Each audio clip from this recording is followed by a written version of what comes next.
नमस्कार. Good morning everybody. Online आणि offline आवाज येतो का? ऑनलाईन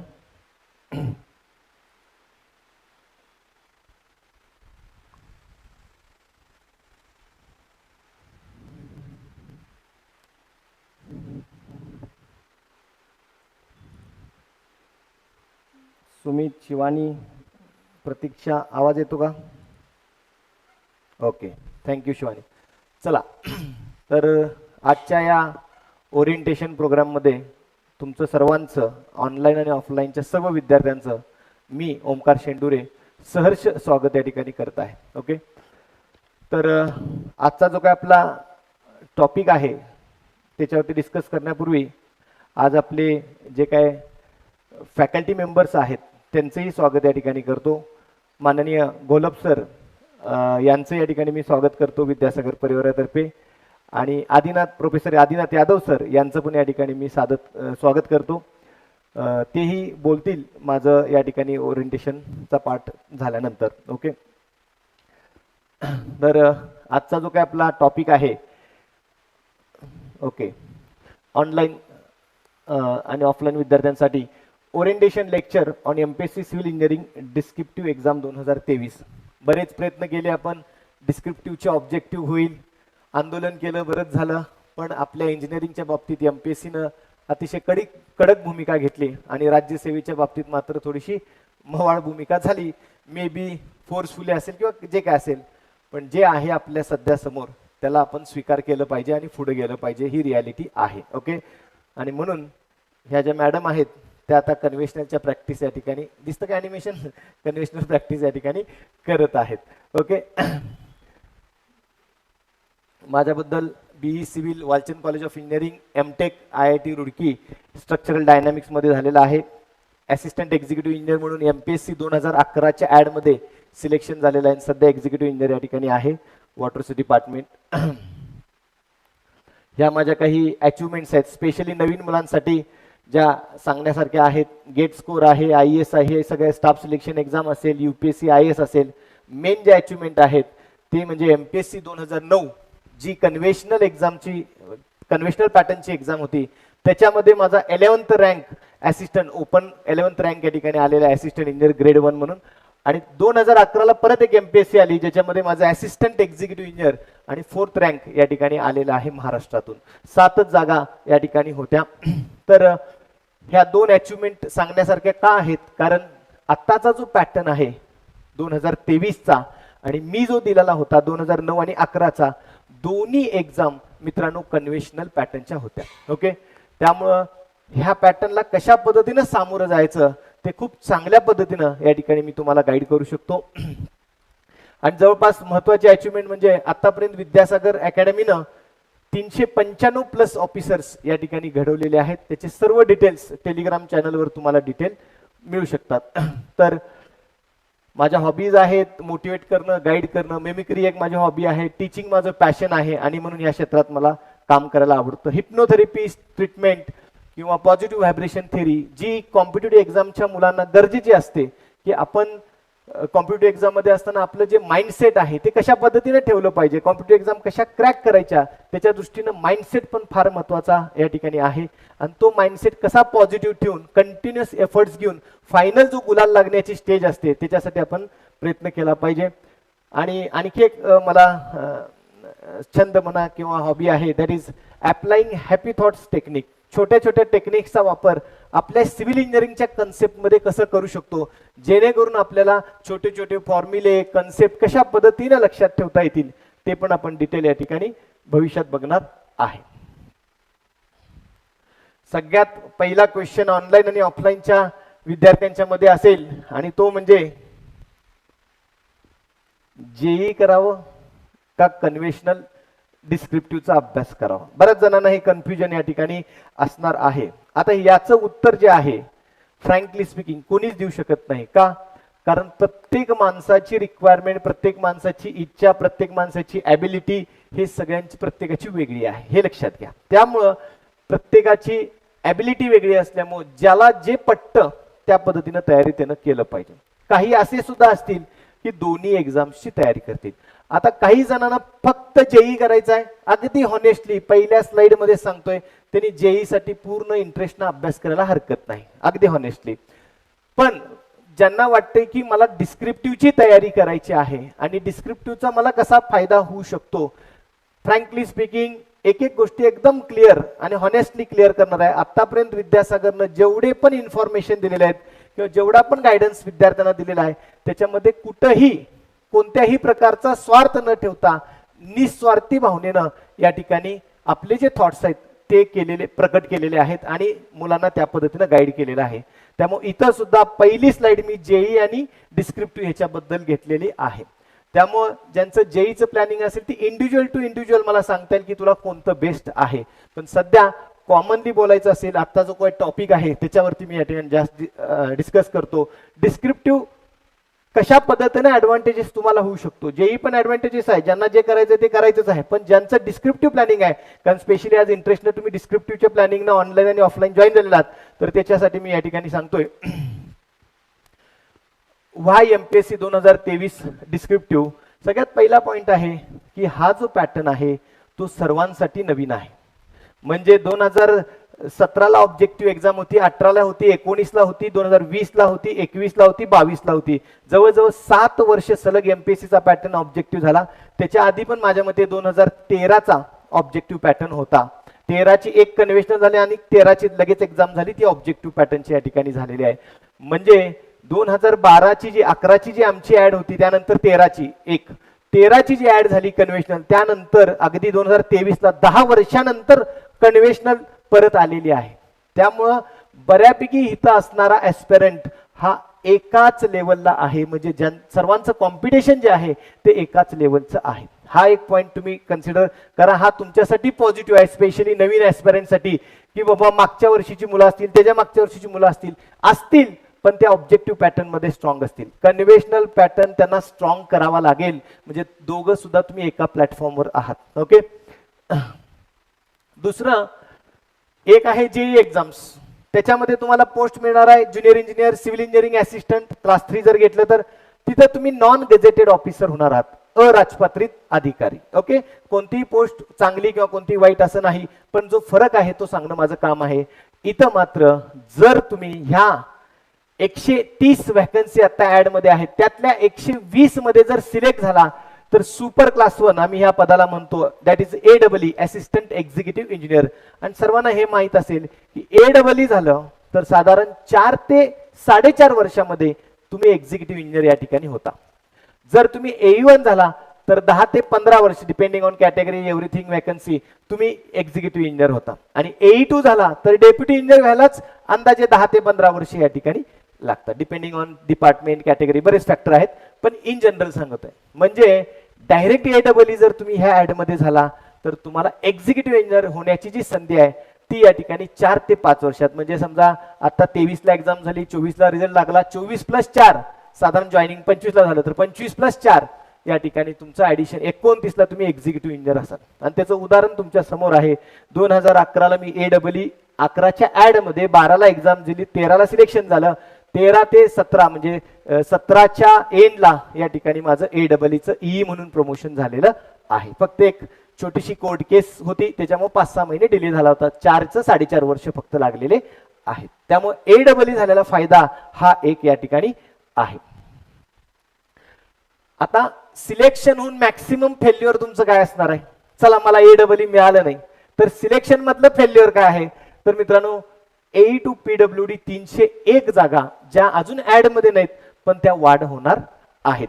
तर 301 जागा तुमचं फेल्युअर असणार आहे. म्हणजे जास्तीत जास्त सिलेक्ट होऊन सुद्धा हरला तर काय हराल तुम्ही?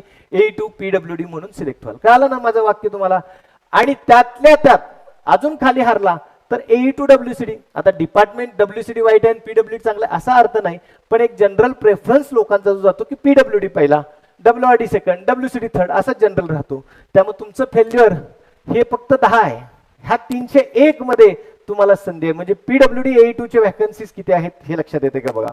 त्यामुळं 120 मध्ये नाही जरी बसला तरी ऍटलिस्ट 301 मध्ये आणि एकदम लास्ट 10 WCD AE2 मध्ये या ठिकाणी तुम्हाला संधी आहे. आता दुसरी गोष्ट आहे की 431 जर व्हॅकन्सी झाल्या तर कट ऑफ ऑब्विसली प्रीचा लेस असणार आहे, कमी होणार आहे. किती ते थोड्या वेळाने स्लाइड्स मध्ये बघणार आहे.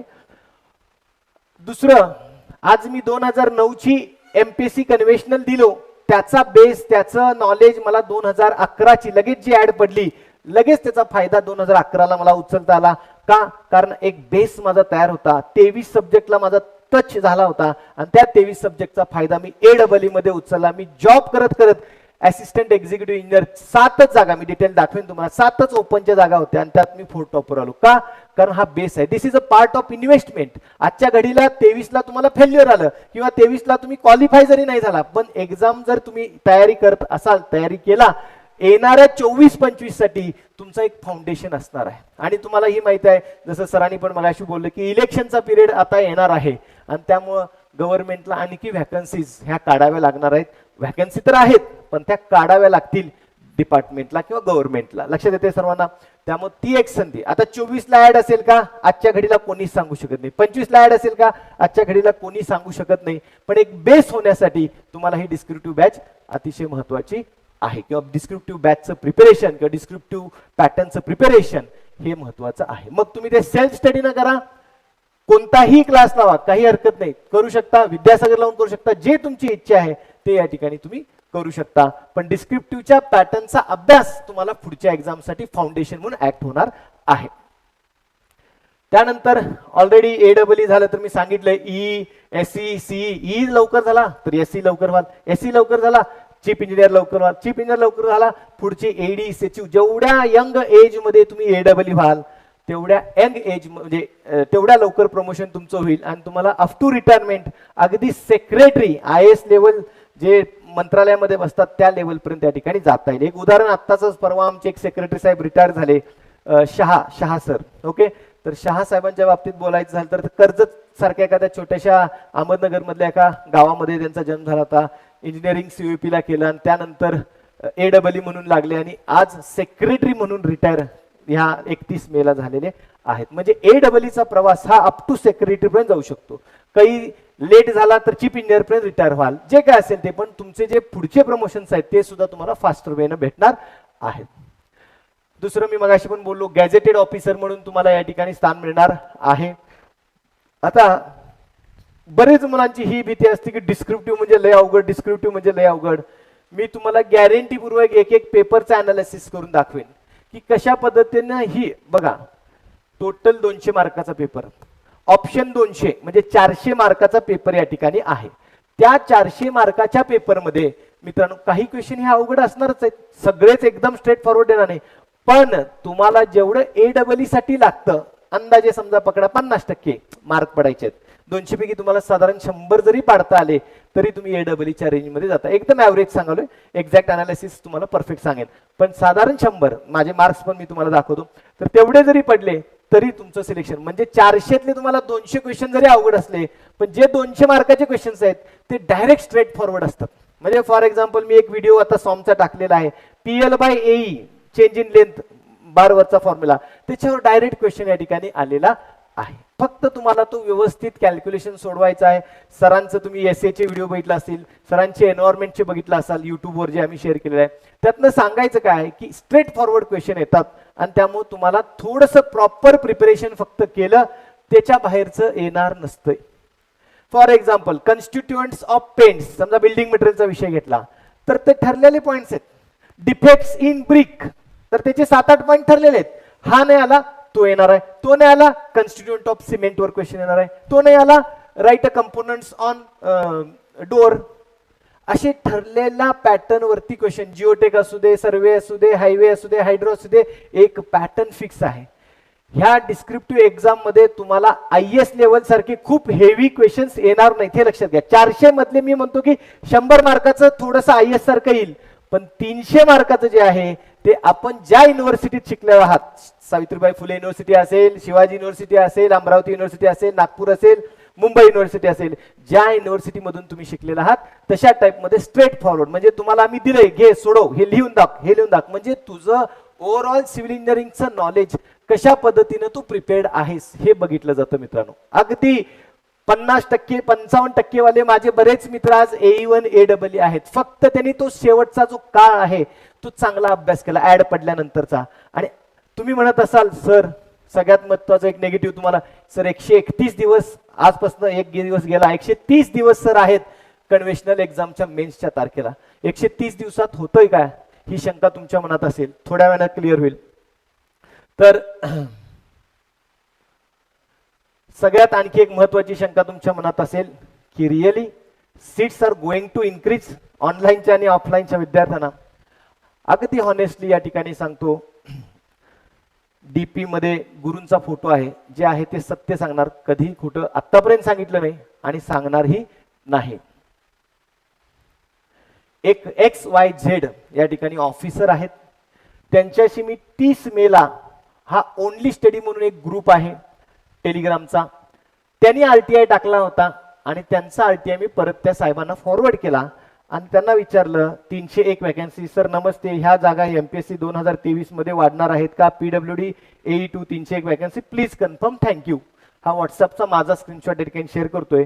सरांचा जो मेसेज मला या ठिकाणी आलेला आहे, वाढणार आहेत. मला ह्यातनं कोणतीही प्रायव्हसी माझी डिस्टर्ब करायची नाही किंवा तुम्हाला असं काही वेगळं किंवा मीच मेसेज टाकला अशी सुद्धा शंका असू शकते लोकांना, अरे सरांनीच टाकला असेल, कोणतं टाकायला लावलं असेल, म्हणून हे नाव या ठिकाणी मला दाखवता येत नाही. पण अगदी हॉनेस्टली या ठिकाणी सांगतो, त्यांच्या या मेसेज आल्यानंतर मी टेलिग्रामला शेअर केलं की तुमच्या जागा या ठिकाणी वाढणार आहेत.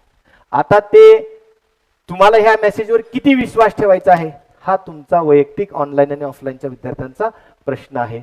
माझं काम आहे जे हॉनेस्टली मला माहिती मिळाली ती मी तुमच्यापर्यंत शेअर केलेली आहे, लक्षात घ्या. ओके, त्याच्यामध्ये कुठंही कोणताही स्वार्थ नाही. काही 301 जागा वाढून कुठेही विद्यासागरला काय ऍडमिशन्स घ्यायचे आहेत किंवा कन्व्हेन्शनल बॅच खूप मोठी करायची, हे निगेटिव्ह थॉट्स माइंडेड जर तुम्ही विचार करत असाल तर निश्चित 5 मुलं आले तर तेवढ्याच आनंदाने आम्ही शिकवणार आणि 50 आले तरी पण तेवढ्याच आनंदाने शिकवणार आणि 500 आले तरी तेवढ्याच आनंदाने शिकवणार. मॅटर त्याचा नाही, जे आहे ते तुम्हाला हॉनेस्टली माहित असावं, जेणेकरून आणि ते दिसणारच आहे. फक्त का आधी का सांगतोय, नंतर जर तुम्हाला कळालं की 301 वॅकन्सी वाढल्या आणि मग कट ऑफ खाली आल्यावर 2 महिन्यानं कळालं, तर 60 दिवस गेल्यानंतर 75 दिवस गेल्यानंतर जर तुम्ही अभ्यासाला लागला तर तुम्ही AEE AE1 AE2 च्या रेसमधनं बाहेर पडणार आहात. त्यामुळे डिसिजन तुम्हाला घ्यावं लागेल की बाबा माझा जर जागा वाढणार आहे तर कट ऑफ एवढा लागेल आणि अशा पद्धतीने अभ्यास करावा लागेल. डिसिजन घेऊन तुम्हाला ऍक्शन घ्यावं लागेल. ओके, चला. तर या स्क्रीनशॉट मधनं क्लिअर झालं असेल की जे काही टेलिग्रामला शेअर करण्यात आलं होतं की जागा वाढणार आहेत की नाही, ते ह्याच बेसवरती मी शेअर केलेले आहेत आणि अगदी हॉनेस्टली स्क्रीनशॉट सहित शेअर केलेला आहे.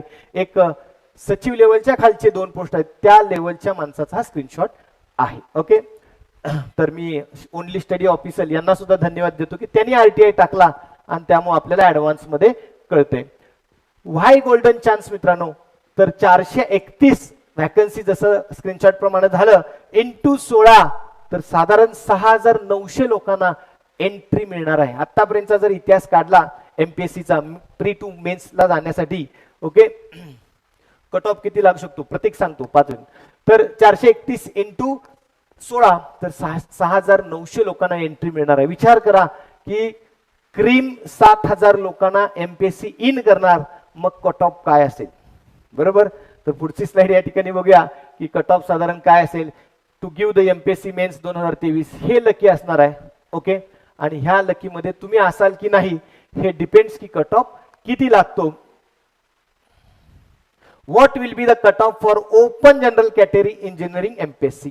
ओके, अगदी फ्रँकली स्पीकिंग कॅटेगरी वाईज सांगणं कट ऑफ खूप अवघड आहे मित्रांनो. कॅटेगरी वाईज सांगणं अतिशय अवघड आहे. तरी आम्ही दरवेळी ट्राय करत असतो, एक टेंटेटिव्ह एक तो अंदाज असतो, त्याच्यामध्ये काही खूप कॅल्क्युलेशन नसतं. दुसरं आम्ही ओपन जनरलचं त्यातल्या त्यात सांगू शकतो, पण कधी ज्यावेळी आमच्याकडे डाटा असेल त्यावेळी. डाटा कधी येतो, ज्यावेळी आन्सर की येते, तुम्ही तुमचे मार्क्स चेक करता MPSC प्रमाणे आणि मग गुगल फॉर्म आम्ही शेअर करत असतो आणि एक सॅम्पल म्हणजे एक्झाम देणारे 35,000, आमचा डाटा भरते साधारण 1000-2000 लोकांना, त्याच्यावरनं आम्ही साधारण सांगू शकतो की एवढा एवढा कट ऑफ लागू शकतो. पण आजच्या घडीला एक टेंटेटिव्ह बेस ऑप्शन्स वाईज जर बोलायचं झालं, राज्यसेवेच्या कट ऑफ बद्दल जर तुम्ही विचारत असाल, साधारण जे काही मी अनालिसिस वेगवेगळ्या अकॅडमीचं, राज्यसेवेच्या ज्या स्पेशल अकॅडमी त्यांचा अभ्यास केला तर अराउंड 100 ते 115 हे या ठिकाणी त्यांची रेंज आहे. मग किती असेल, 105 पण लागेल, 107 पण लागेल, 101 पण लागेल. साधारण त्या रेंजमध्ये राज्यसेवेचा कट ऑफ जाऊ शकतो, कारण ह्यावेळी त्यांना सायन्स कम्पॅरेटिव्हली अवघड गेलेला आहे. मागच्या वेळी सुद्धा कट ऑफ साधारण ह्याच आसपास होता. दुसरं सॉरी तर दुसरं जे आहे ते इंजिनिअरिंग ऍस्पिरंट, ज्यासाठी तुम्ही आतुरतेने वाट बघत आहात की किती असू शकतो. 2 ऑप्शन मित्रांनो सांगता येईल. हे फक्त जस्ट एकदम टेंटेटिव्ह आहे, म्हणतो ना आपण ढोबळ मनाने या ठिकाणी सांगत आहे. एक ऑप्शन असा येऊ शकतो, जर 431 वॅकन्सी आल्या तर ऑप्शन नंबर 1 कुठंतरी 55 ते 65 ह्या रेंजमध्ये कट ऑफ असू शकतो. या रेंजमध्ये कट ऑफ असू शकतो. अगदी 65 जरी कन्सिडर केलं तर साधारण 32-33%. सर एवढा कमी असतो का प्रीचा? मागच्या सगळ्या एमपीएससीचा अभ्यास करा, तुमच्या लक्षात येईल. पर्सेंटेज वाईज जर बोलायचं असेल 2017, 18, 34, 33, 100 पैकी ज्यावेळी होता 34, 33, 35, म्हणजे साधारण त्या रेंजमध्ये 35%च्या रेंजमध्ये या ठिकाणी कट ऑफ गेलेला आहे. हे कालच्या झालेल्या पेपरच्या एकदम ढोबळ मनाने मी सांगत आहे. ऑप्शन नंबर 2 थोडासा जर कट ऑफ अजून थोडा मुलांना पेपर सोपा गेला असेल, हे ऍक्च्युअली गुगल फॉर्मवरने अनालिसिस करून बऱ्यापैकी रेंजला येऊ शकतो आणि म्हणून 2 ऑप्शन केलेले आहेत. सेकंड ऑप्शन आहे 65 ते 84. मग काही जणांच्या मनात शंका आली असेल फिमेलसाठी कट ऑफ किती असेल, तेच म्हटलं की एक्झॅक्ट हा ओपन जनरलचा असेल तर तुम्ही त्याच्या पद्धतीनं फिमेलचं वगैरे थोडं मायनस वगैरे करून एक आपली रेंज ठरवू शकता. ओके, त्यामुळं काही जण म्हणतील की सर मग एकच का नाही तुम्ही सांगत. समजा मी 55 ते 65 या ठिकाणी सांगितला आणि तुम्ही अभ्यास करायला लागला आणि कट ऑफ कुठंतरी 70 ला गेला तर तुम्हीच काय म्हणणार, सर तुम्ही सांगितलं अभ्यास चालू केलो हे केलो. अशा पद्धतीनं मिसगायडिंग नको. हे 2 ऑप्शन आहेत, ह्यात काय असेल ते आजच्या घडीला सांगता येणार नाही. गुगल फॉर्म शेअर केल्यावर त्यातल्या त्यात एका कन्क्लुजनला येऊ शकतो. आणि आमच्या युट्यूबला जर तुम्ही व्हिडिओ बघितला आतापर्यंत जेवढे कट ऑफ सांगितलेले आहेत तेवढे कट ऑफ नियरली एटीपी घ्या 2021 ची, एटीपी 2018 ची, प्री 2017, प्री 2018, मेन्स 2017-18 जेवढे पण कट ऑफ मी टाकलेले आहेत मॅक्सिमम मॅचिंग, अगदी 95% मॅचिंग हे माझे कट ऑफ मॅच झालेले आहेत. कशावरच्या बेसवरनं? डाटाच्या बेसवरनं. डाटा असल्यावरच आपण डिटेल बोलू शकतो मित्रांनो. पण तरी पण ह्याच्या 55 ते 84 ह्या रेंजमध्ये कुठेतरी आकडा आहे आणि सध्या तरी मला वाटतं की 65च्या आसपास राहील. एकदम टेंटेटिव्ह ढोबळ. ओके, मग बघूया काय स्टेटस होतोय. ओके, आता काही जणांना वाटत होतं की 131 दिवस फार कमी आहेत, तर ह्या स्लाइड्स बघा. 2009 ला मी एमपीएससी दिली होती जस्ट फॉर स्पिरिट. ऍड पडली होती मित्रांनो 23 डिसेंबर 2009. ओके, एक्झाम डेट बघा रे 20-21 फेब्रुवारी 2010. ऍड पडलेले आहे 23 डिसेंबर 2009. एक्झाम डेट आहे 20-21. आणि आता तुम्हाला माहित तरी आहे 1 वर्षाच्या आधी कळतंय की शेड्यूल मध्ये इंजिनिअरिंग एमपीएससी आहे, प्री आहे ह्या तारखेला, मेन्स आहे ह्या तारखेला.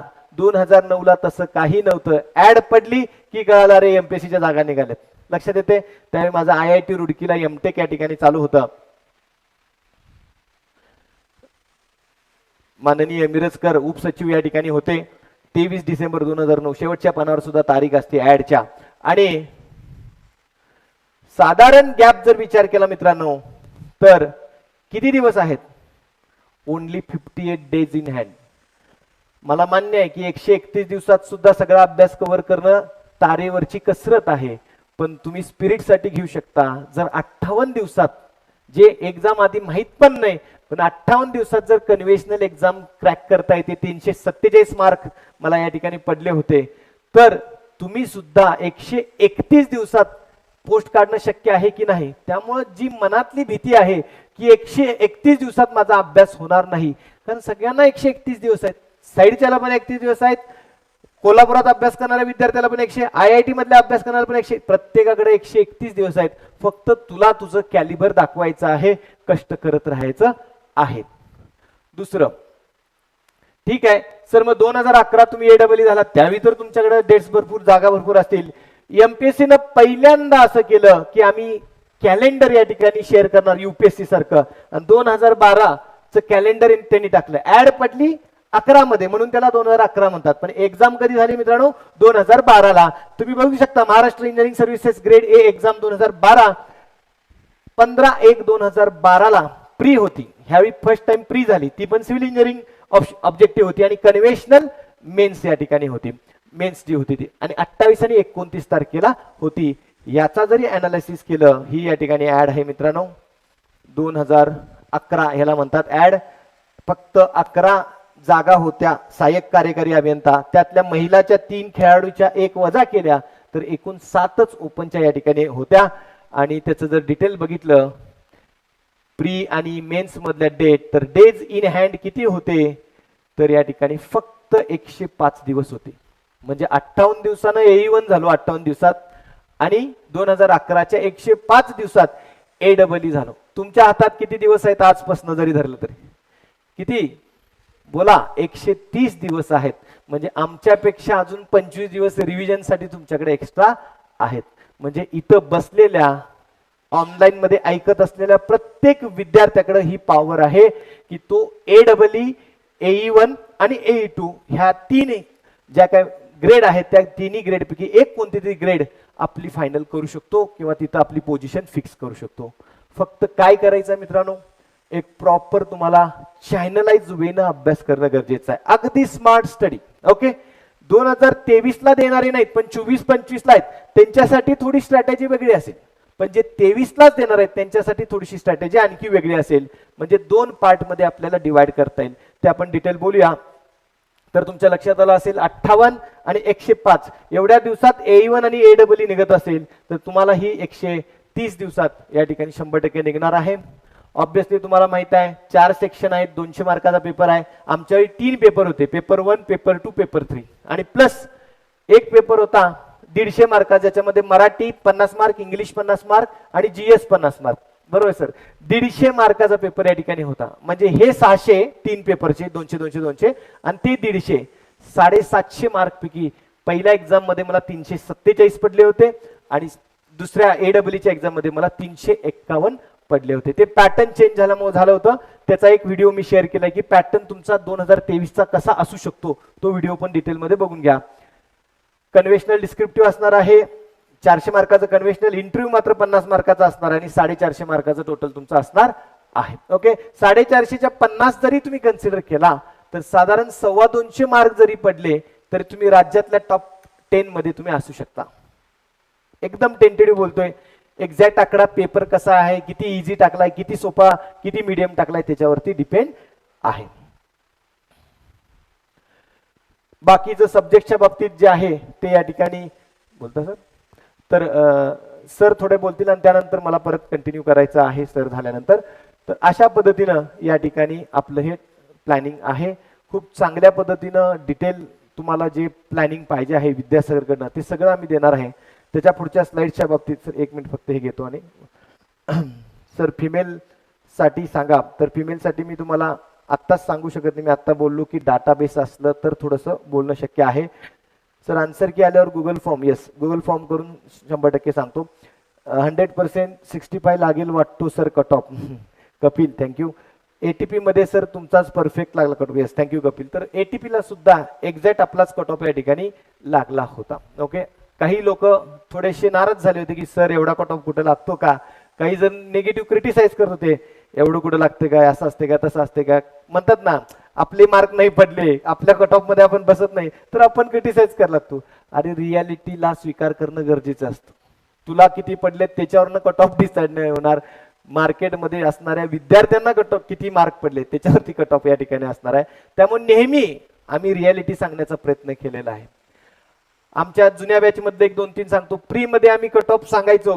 मला अजून सुद्धा आठवतंय की बरेच जण 25 लागेल, 20 लागेल, 22 लागेल असे वेगवेगळे सांगत होते, मुलं पण बाकीचे पण. मी त्यांना सांगितलं होतं, अजून मी तुम्हाला माझा व्हिडिओ दाखवतो, 31-34 ह्या रेंज मध्ये कट ऑफ ओपन मेलचा लागेल, ओपन जनरलचा लागेल आणि तेवढाच 33 काय 33.5चा कट ऑफ ओपन जनरलचा या ठिकाणी लागला. म्हणजे तुम्ही मेन्सचे ओरिएंटेशनचा क्लासला आले होते मुलं, तुम्ही क्लास करा, मेन्सचा नाही करा, कट ऑफ जो लागणार आहे तो हॉनेस्टली सांगणं माझं काम आहे, जेणेकरून तुम्हाला तुमचे प्लॅन्स, कारण आम्हाला कोणाचंही करिअर स्पॉइल करायचा अधिकार नाही. तुम्ही अगदी विश्वासानं ऑनलाईन आणि ऑफलाईन इथं आलेला आहात. कोणत्याही विद्यार्थ्याचं करिअर स्पॉइल करण्याचा आम्हाला अधिकार नाही, प्लस आमच्या इथिक्स मध्ये पण बसत नाही आणि आम्ही तसं कधीही करणार नाही. त्यामुळे कुणालाही मिसगाईड करायला आम्हाला आवडत नाही. आम्ही आतापर्यंत कधी केलं नाही 10-12 वर्षाच्या इतिहासामध्ये आणि इथून पुढे सुद्धा करणार नाही. यानंतर मी गोलब सरांना या ठिकाणी बोलवतो. थँक्यू.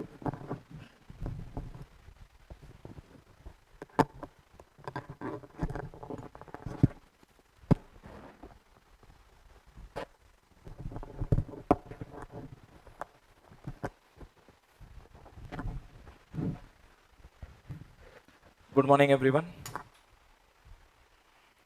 Good morning everyone. मित्रांनो, जसं सरांनी तुम्हाला सांगितलेलं आहे की कन्व्हेन्शनल एक्झामची एक भीती मुलांच्या माइंडमध्ये तयार झालेली आहे. परंतु मित्रांनो, कन्व्हेन्शनल ही जी एक्झाम आहे याच्यामध्ये सगळ्यात महत्त्वाचं म्हणजे जे काही क्वेश्चन्स तुम्हाला विचारले जाणार आहे, जो काय पॅटर्न तुम्हाला एक्झाम मध्ये बघायला भेटणार आहे तो पहिलाच तुम्हाला नोन असेल. आता तुम्ही जेईचे भरपूर सारे एक्झाम्स त्या ठिकाणी दिलेले असतील. TCS त्या ठिकाणी एक्झाम कंडक्ट करतं, IBPS त्या ठिकाणी एक्झाम कंडक्ट करतं. तर होतं काय की एक्झाम्स मध्ये कधी कधी स्टुडंट्सला असे क्वेश्चन्स त्या ठिकाणी बघायला भेटतात ज्याच्याबद्दल त्यांनी कुठेही वाचलेलं नसतं.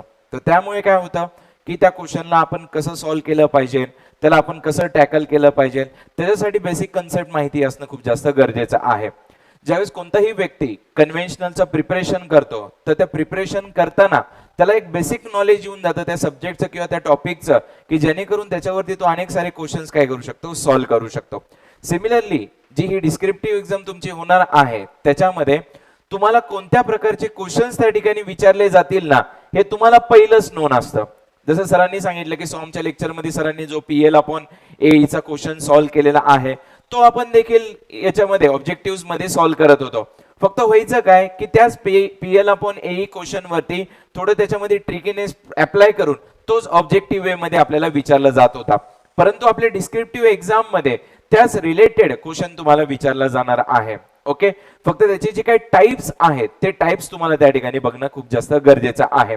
ज्यावेळेस तुम्हाला त्या सब्जेक्ट मधले त्या टॉपिक मधले टाइप समजून येतील की ह्या वेगवेगळ्या टाइप्स वरती आपल्याला क्वेश्चन विचारले जातील आणि आपल्याला कळेल की हे 4 टाइप्स जर आपण परफेक्ट केले तर याच्यावरती आपण कोणताही क्वेश्चन जर विचारला जाईल आपल्याला तो आपल्याला जर सॉल्व्ह करता येत असेल तर 100% मित्रांनो तुमच्यासाठी कन्व्हेन्शनल सारखी सोपी एक्झाम कोणती नाहीये. ओके, जसं मी एन्व्हायरमेंटचं पण लेक्चर तुम्ही बघितलं असेल युट्यूब वरती, त्याच्यामध्ये आपल्याला पॉप्युलेशन फाइंड आउट करायला लावली होती फ्युचरची. मग मी तुम्हाला सांगितलं त्याच्यामध्ये की तुम्हाला थेरॉटिकल क्वेश्चन जरी विचारला तर ते जे काही टाइप्स आहेत ते तुम्हाला डिस्क्राईब करायचे आहेत आणि जर तुम्हाला न्यूमेरिकल विचारला तर कोणत्याही एका टाइप वरती कोणत्याही एका मेथड वरती तुम्हाला पॉप्युलेशनची फोरकास्टिंग त्या ठिकाणी विचारली जाऊ शकते. तर त्यामुळे सरांनी जसं सांगितलेलं आहे जी काय कट ऑफची रेंज आहे त्याच कट ऑफच्या रेंज मध्ये जर तुमचा कट ऑफ त्या ठिकाणी किंवा तुमचे मार्क त्या ठिकाणी लाय होत असतील तर मित्रांनो मला असं वाटतं की डिस्क्रिप्टिव्हचं प्रिपरेशन करायला त्या ठिकाणी काही हरकत नाही. कारण की जे काही डेट्स आहे, जे काही टायमिंग आहे आणि त्याच्यानुसार जो काही पेपर तुमचा राहणार आहे त्याला इफेक्टिव्हली स्टडी करून इफेक्टिव्हली युटिलाइज करून आणि तुमच्या 100% एफिशियन्सी देऊन तुम्ही 100% ह्या एक्झामला त्या ठिकाणी क्रॅक करू शकतात. आता आपण या एक्झामचा जो काही सिलेबस आहे तो सिलेबस त्या ठिकाणी स्टडी करू. जसं सरांनी तुम्हाला सांगितलं की ह्या सिलेबस मध्ये बेसिकली जे पेपर 1 आणि पेपर 2 आहेत त्याला 4 पार्ट्स मध्ये डिवाइड केलेलं आहे, ABCD. सिमिलरली पेपर 2 ला पण ABCD पार्ट मध्ये डिवाइड केलेला आहे आणि प्रत्येक पार्ट मध्ये प्रत्येक सब्जेक्ट देखील दिलेला आहे. आणि तुम्हाला ही सगळ्यात चांगली गोष्ट माहिती असणार आहे की आता पुढचा पार्ट ज्यावेळेस तुम्ही सॉल्व्ह करायला जाताल की तुम्हाला कोणत्या सब्जेक्टचे क्वेश्चन्स त्या ठिकाणी सॉल्व्ह करायचे आहेत. तसं ऑब्जेक्टिव्ह एक्झाम्स मध्ये होतं का? नाही.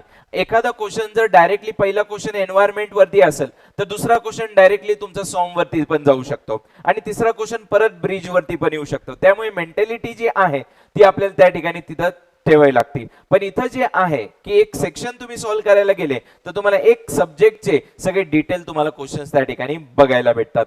मग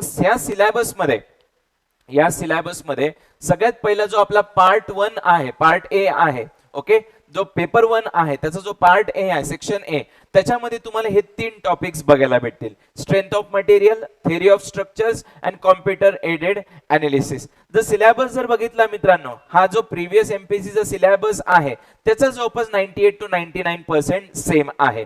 म्हणजे जे तुम्ही कन्सेप्च्युअली स्टडी केलेलं होतं आतापर्यंत एमपीएससीच्या ऑब्जेक्टिव्ह बेस एक्झाम मध्ये, त्यालाच आता तुम्हाला थेरॉटिकल वे मध्ये स्टडी करायचं आहे.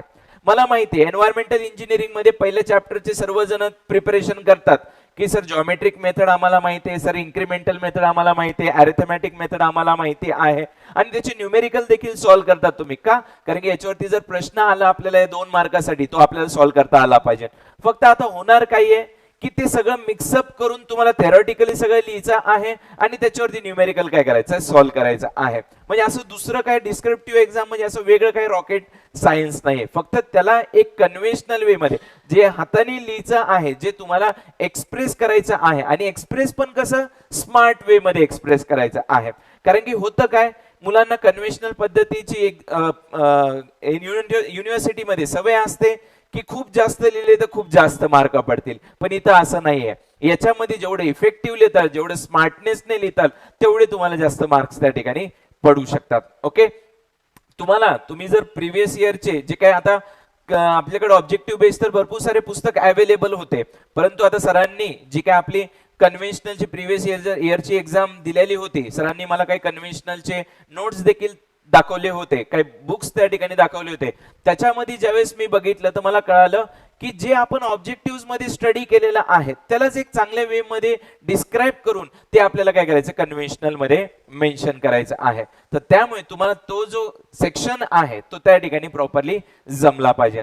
मग पेपर 1 मध्ये जो आपला ए सेक्शन राहणार आहे त्याच्यामध्ये हे 3 पार्ट्स राहणार आहेत. पहिले स्ट्रेंथ ऑफ मटेरियल, दुसरं थेअरी ऑफ स्ट्रक्चर आणि तिसरा आहे कॉम्प्युटर एडेड अनालिसिस. त्यानंतर जो आपला सेक्शन बी आहे त्या सेक्शन बी मध्ये स्ट्रक्चरल अनालिसिस, स्टील स्ट्रक्चर आणि कन्स्ट्रक्शन प्लॅनिंग अँड मॅनेजमेंट. तुम्ही बघू शकतात की मागची जी काय आपली ऑब्जेक्टिव्ह बेस एमपीएससी ची एक्झाम होती ना, त्याचा सिलेबस त्यांनी काय केलाय, मागे पुढे केलेला आहे आणि त्याच्यानुसार सेक्शन अनुसार पुट केलेला आहे. त्यानंतर सेक्शन सी जो आहे त्या सेक्शन सी मध्ये डिझाईन ऑफ रेनफोर्स स्ट्रक्चर, त्यानंतर design of reinforce concrete structure आणि ब्रिज इंजिनिअरिंग. ब्रिज इंजिनिअरिंग जो पेपर 2 मध्ये आतापर्यंत आपण बघत होतो तो आता पेपर 1 मध्ये त्या ठिकाणी आणलेला आहे. मग ब्रिज इंजिनिअरिंग मध्ये आतापर्यंत आपण ऑब्जेक्टिव्ह बेस्ड क्वेश्चन स्टडी केलेले आहे, म्हणजे लोडिंग ऑन ब्रिजेस, की एखादं जर 70R ची जी लोडिंग असेल तर त्याच्यामध्ये सक्सेसिव्ह जे काही आपली व्हेकल्स आहे त्यांचा एकमेकांमध्ये म्हणजे टेल टू नोज जो काही डिस्टन्स आहे तो किती असतो, असे क्वेश्चनचे आपण इतर ऑब्जेक्टिव्ह मध्ये लिहित होतो. पण आता काय करायचंय, त्या 70R वरती पूर्ण आपल्याला काय करायचे, डिटेल इन्फॉर्मेशन लिहायची आहे. आपण कंपोनंट्स ऑफ ब्रिजेस स्टडी करत होतो, सब स्ट्रक्चर, सुपर स्ट्रक्चर आणि ऍडजॉइनिंग स्ट्रक्चर. मग त्याची डायग्राम ड्रॉ करत होतो. मग सब स्ट्रक्चर मध्ये काय आहेत, पियर्स आहेत. मग सुपर स्ट्रक्चर मध्ये काय आहे, वरचा गर्डर आहे. ऍडजॉइनिंग स्ट्रक्चर्स मध्ये काय आहे, गाईड रेल्स आहे किंवा गाईड बँक्स आपण रिव्हर वरती प्रोव्हाइड करत असतो, रिव्हर ट्रेनिंग वर्क्स त्याच्यावरती परफॉर्म करत असतो. असे हे पॉइंट्स तुम्हाला ब्रिज इंजिनिअरिंग मध्ये लिहायचे आहे. तुम्ही जर प्रिव्हियस 2007, 9, 11 चे जे क्वेश्चन पेपर्स बघितले याच्यामध्ये ब्रिज इंजिनिअरिंग वरती क्वेश्चन्स काय विचारलेले, व्हॉट इज अफ्लक्स. मग आपल्याला माहिती आहे अफ्लक्स काय होतं की ज्यावेळेस कोणत्याही रिव्हर मध्ये एखादं ज्यावेळेस आपण ऑब्स्ट्रक्शन प्रोव्हाइड करतो तर त्याच्यामुळे आपली लेवल काय होती, हाईट ऑफ वॉटर काय होती, इन्क्रीज होती आणि त्याच्या अनुसार अफ्लक्स काय होतो, क्रिएट होतो. आणि त्याचं आपल्याला फॉर्म्युला पण दिलेला आहे, बरोबर. मग त्याच फॉर्म्युल्यावरती क्वेश्चन विचारलेला आहे. मग फॉर्म्युला माहिती असं कॅल्सी तर हातामध्येच राहणार आहे आपल्या आणि त्याच्यावरती काय करायचं, क्वेश्चन सॉल्व्ह करायचा आहे. असे क्वेश्चन्स एक्झाम मध्ये तुम्हाला त्या ठिकाणी विचारले जाऊ शकतात. मग येतं कॉन्क्रीट टेक्नॉलॉजी. आता बघा हा पेपर 1 चा सेक्शन डी जो आहे ना याच्यामध्ये हा कॉन्क्रीट टेक्नॉलॉजीचा पार्ट आहे ना, हा सेम टू सेम तुम्हाला पेपर 2 मध्ये पण बघायला भेटतो. म्हणजे इथं जो आहे ना सिलेबस त्यांनी चुकून ओव्हरलॅप केलेला आहे. ओके, तर त्यामुळे हा पार्ट जर तुमचा इथं प्रिपेअर झाला ना तर पेपर 2 चा जो एक बिल्डिंग मटेरियलचा पार्ट आहे ना तो पण तुमचा इथंच प्रिपेअर होऊन जातो. ते मी तुम्हाला पुढे दाखवलंच. प्रिस्ट्रेस कॉन्क्रीट आहे आणि जिओटेक्निकल इंजिनिअरिंग आहे आपल्या सेक्शन डी मध्ये. अशी ही जे टोटल 12 जे टॉपिक आहे, सब्जेक्ट जे आहेत हे आपल्याला पेपर 1 मध्ये काय करायचे, स्टडी करायचे आहेत. त्यानंतर सेकंड येतो आपला पेपर 2. पेपर 2 मध्ये जो सेक्शन ए आहे त्या सेक्शन ए मध्ये सर्वेइंग, इंजिनिअरिंग मटेरियल्स आणि बिल्डिंग प्लॅनिंग अँड कन्स्ट्रक्शन किंवा इंजिनिअरिंग मटेरियल्स मध्ये बघा properties of wet and harden concrete test, म्हणजे कॉन्क्रीट टेक्नॉलॉजीचा सिलेबस उचलून काय केलं इथं परत टाकलेला आहे. म्हणजे काय होतं तिकडचा तो सब्जेक्ट आणि इथलचा अर्धा पार्ट तुमचा अल्टिमेटली काय होतो प्रिपेअर होऊन जातो. त्यामुळे जे सरांनी तुम्हाला दिवस सांगितलेले आहेत अवेलेबल तुमच्याकडे त्याच्यामध्ये मित्रांनो प्रिपरेशन होणं पॉसिबल आहे. फक्त त्याच्यासाठी राईट प्लॅनिंग आणि राईट स्ट्रॅटर्जी असणं गरजेचं आहे. ओके, उगाच त्याच्यावरती एका क्वेश्चन वरती एका टॉपिक वरती 10 15 क्वेश्चन सॉल्व्ह करून उपयोग आहे का? नाही. जर तुम्हाला कन्सेप्ट समजलेला असेल तर कन्सेप्टच्या अनुसार एखाद्या टॉपिक वरती 2-3 क्वेश्चनची जरी तुमची प्रॉपर प्रॅक्टिस झाली मित्रांनो तरी तुम्ही इफेक्टिव्हली त्याला तयार करू शकतात. तुम्हाला बॅच मध्ये होमवर्क तर त्या ठिकाणी दिला जाईल त्याच्यावरती तुम्हाला त्या टॉपिक वरती अनेक सारे क्वेश्चन सॉल्व्ह करायला भेटतील, पण त्याच्यावरती इथं क्लासमध्ये वेळ वाया घालून काही उपयोग होणार नाही मित्रांनो. जस्ट तुम्हाला सब्जेक्टचा कन्सेप्ट, टॉपिकचा कन्सेप्ट, त्याचे टाइप्स समजणं आवश्यक आहे. ओके, तेवढं जरी केलं तुम्हाला मित्रांनो तरी तुम्ही कन्व्हेन्शनल एक्झाम इझिली त्या ठिकाणी क्रॅक करू शकतात. ओके, त्यानंतर सेक्शन बी जो आहे याच्यामध्ये पेपर 2 मध्ये तो आहे फ्लुइड मेकॅनिक्सचा, फ्लुइड मशीनचा आणि नेक्स्ट जो येतो that is called as the irrigation engineering. आता इरिगेशन इंजिनिअरिंगचं जर म्हणायचं म्हटलं तर आपण त्याच्यामध्ये बघा वेगवेगळे थेअरी स्टडी करत होतो. डिझाईन ऑफ कॅनल मध्ये आपण लेसिस थेअरी स्टडी केलेली आहे. मग लेसिस थेअरीचे जे काही फॉर्म्युलेज आहेत ते आपण ऑब्जेक्टिव्ह मध्ये पण स्टडी करायचो.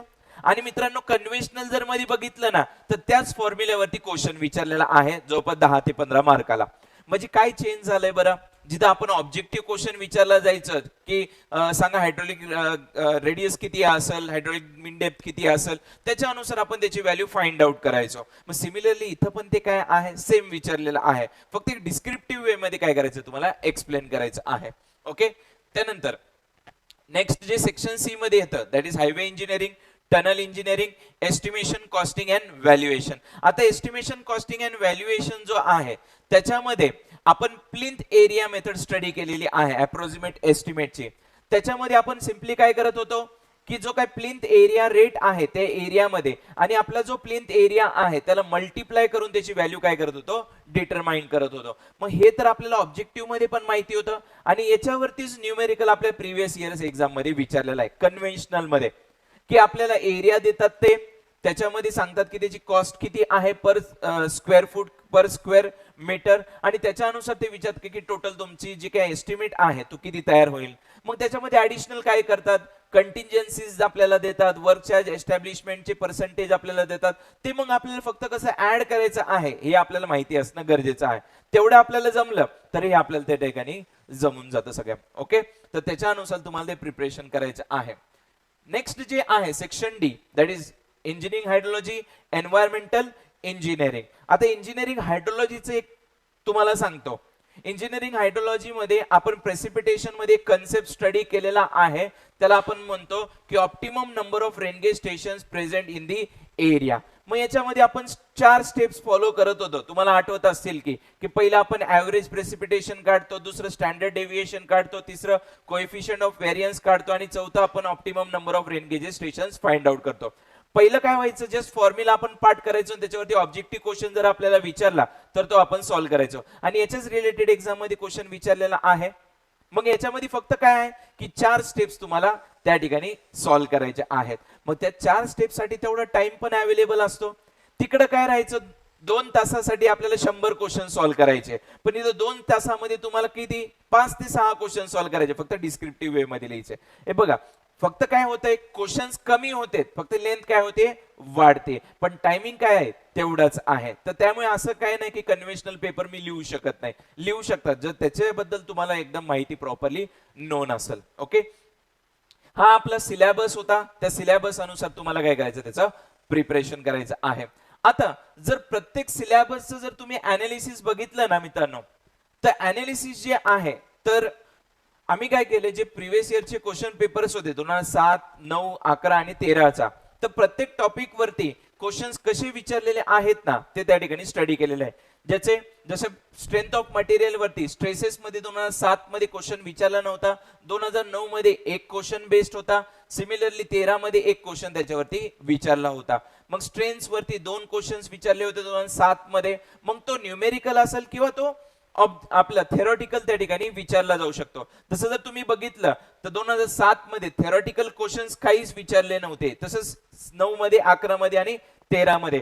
तर सॉम वरती मॅक्झिमम तुम्हाला न्यूमेरिकल क्वेश्चन्स त्या ठिकाणी बघायला भेटतात. युजली मित्रांनो जेवढे स्ट्रक्चरचे तुमचे सब्जेक्ट्स आहेत ना याच्यावरती तुम्हाला थेअरीपेक्षा न्यूमेरिकल क्वेश्चन जास्त बघायला भेटतील. मग त्याच्या अनुसार अप्रोच जर असला, प्लॅनिंग जर असली की मला माहिती की आपल्याला थेरॉटिकल क्वेश्चन्स कमी विचारतात, मग त्याच्यावरती एम्फसाइज करायची गरज आहे का? नाही. मग मला न्यूमेरिकल वरती एम्फसाइज करण्याची गरज आहे. नेमका याचा कन्सेप्ट काय आहे, स्लोप डिफ्लेक्शन मेथड काय आहे, कशी यूज केली पाहिजे, कसा फॉर्म्युला मी पुट केला पाहिजे आणि त्याचे वेगवेगळे टाइप्स, वेगवेगळ्या कंडिशन्स काय असतील ह्या जर मला समजल्या तर इझिली मी कन्व्हेन्शनल पेपर पण त्याचा काय करू शकतो, सॉल्व्ह करू शकतो. ओके, तर याच्यानुसार तुम्हाला काय करायचं, त्याचं प्रिपरेशन करायचं आहे. त्यानंतर नेक्स्ट जे येतं that is called as theory of structure.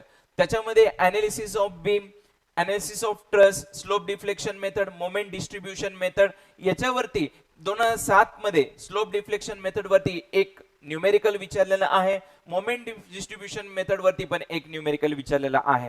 तुम्ही जर आदिनाथ सरांचं जर लेक्चर बघितलं तर सरांनी त्याच्यामध्ये स्लोप डिफ्लेक्शन मेथड त्या ठिकाणी एक्सप्लेन केलेली आहे. मग त्याच्या रीतीने किंवा त्या टाइपचे न्यूमेरिकल्स तुम्हाला एक्झाम मध्ये विचारले जातील आणि त्याच्यावरती क्वेश्चन कसा सॉल्व्ह करायचा आहे त्याचा एक अंदाज तुम्हाला त्या व्हिडिओने त्या ठिकाणी नक्की आलेलाच असेल. ओके, मोमेंट डिस्ट्रीब्युशन मेथड वरती आता मोमेंट डिस्ट्रीब्युशन मेथड आपण ऑब्जेक्टिव्ह मध्ये पण स्टडी करायचो.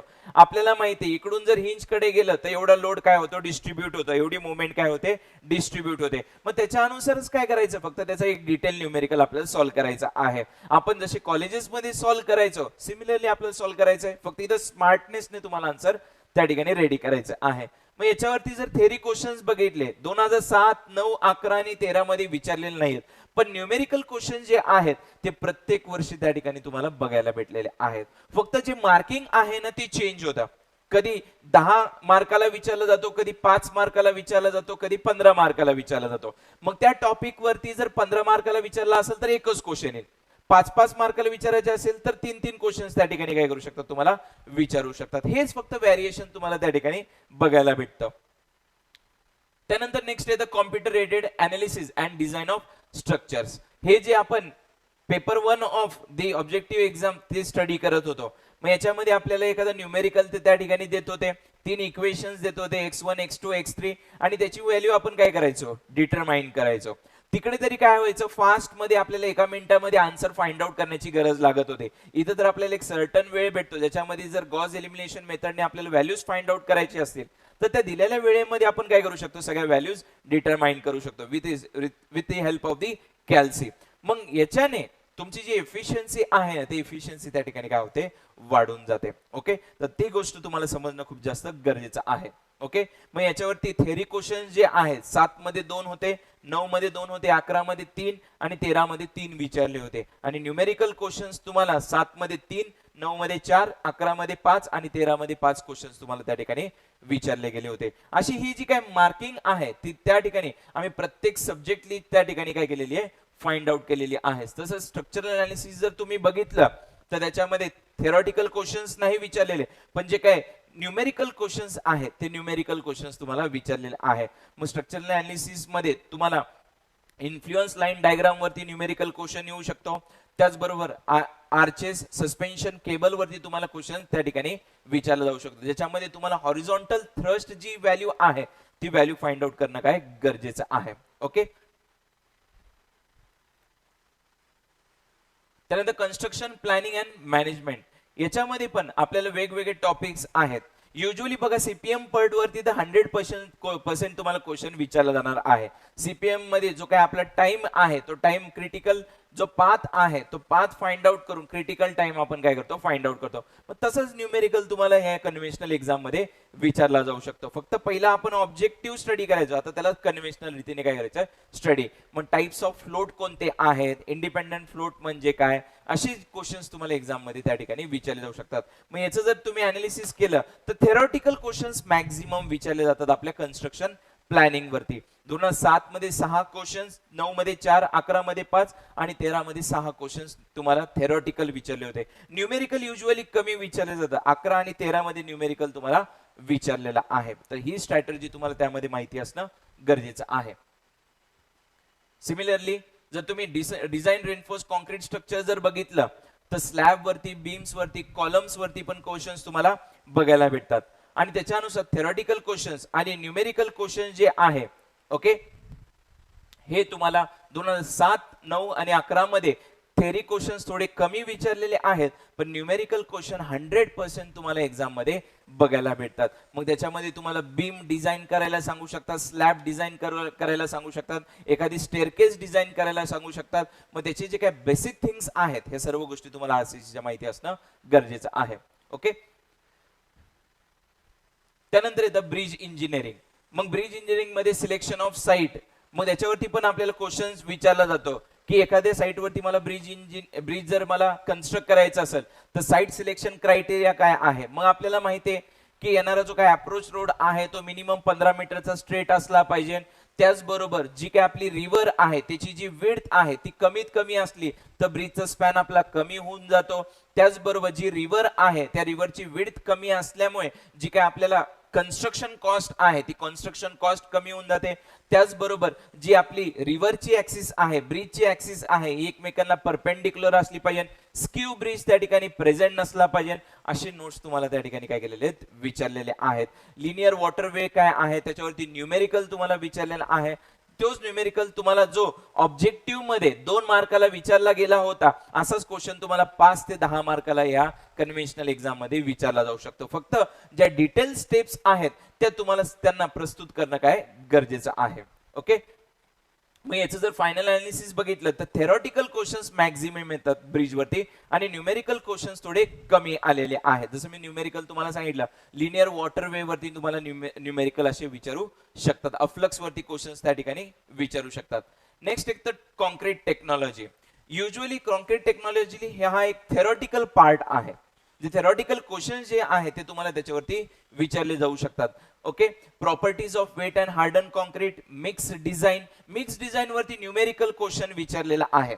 जे मिक्स डिझाईन बघा आपण कॉलेजमध्ये परफॉर्म करायचं की ते आपल्याला डिटेल द्यायचे की M20 चा ग्रेड आम्हाला प्रिपेअर करायचा आहे तर त्याच्या अनुसार वेगवेगळे weights of the sand, cement, aggregates किती असतील त्याची व्हॅल्यू फाइंड आउट करा. मग आपण सर्व स्टेप्स फॉलो करायचो अकॉर्डिंग टू IS कोड आणि त्याच्या अनुसार शेवटी जो प्रोपोर्शन आहे तो प्रोपोर्शन आपण त्या ठिकाणी लिस्ट डाऊन करायचो आणि तो त्याच्या अनुसार प्रस्तुत करायचो.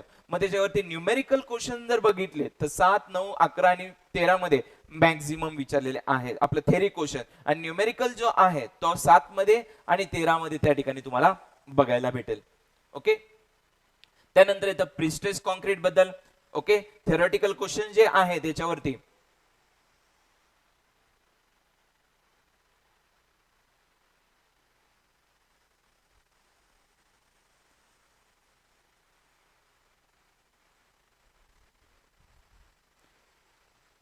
प्रिस्ट्रेस कॉन्क्रीट जे आहे त्याच्यावरती थेरॉटिकल क्वेश्चन्स आणि न्यूमेरिकल क्वेश्चन्स दोघेही तुम्हाला त्या ठिकाणी बघायला भेटतात. 7 मध्ये 1, 9 मध्ये 3 थेरॉटिकल क्वेश्चन, 11 मध्ये 1, 13 मध्ये 1 आणि न्यूमेरिकल क्वेश्चन तुम्हाला 2, 1, 1 आणि 2 तुम्हाला त्या ठिकाणी विचारले जातील. मग न्यूमेरिकल मध्ये तुम्हाला प्रिस्ट्रेस मध्ये माहिती आहे जो काय आपला ब्लॉक आहे ब्लॉकची डिझाईन त्या ठिकाणी विचारली जाऊ शकते. P/A + or - M/Y × I असे क्वेश्चन्स तुम्हाला त्याच्यावरती विचारले जाऊ शकतात. मग कंपॅरिझन विचारलं जाऊ शकतं की जे प्रिस्ट्रेस कॉन्क्रीट आहे त्याचे 2 टाइप्स कोणते आहेत, मग त्याच्यामध्ये तुम्ही त्याला कसं यूज करतात, कोणतं ग्रेड तुम्ही यूज करतात, हे असे क्वेश्चन्स तुम्हाला त्या ठिकाणी एक्झाम्स मध्ये विचारले जाऊ शकतात. Okay, that is about your prestress concrete.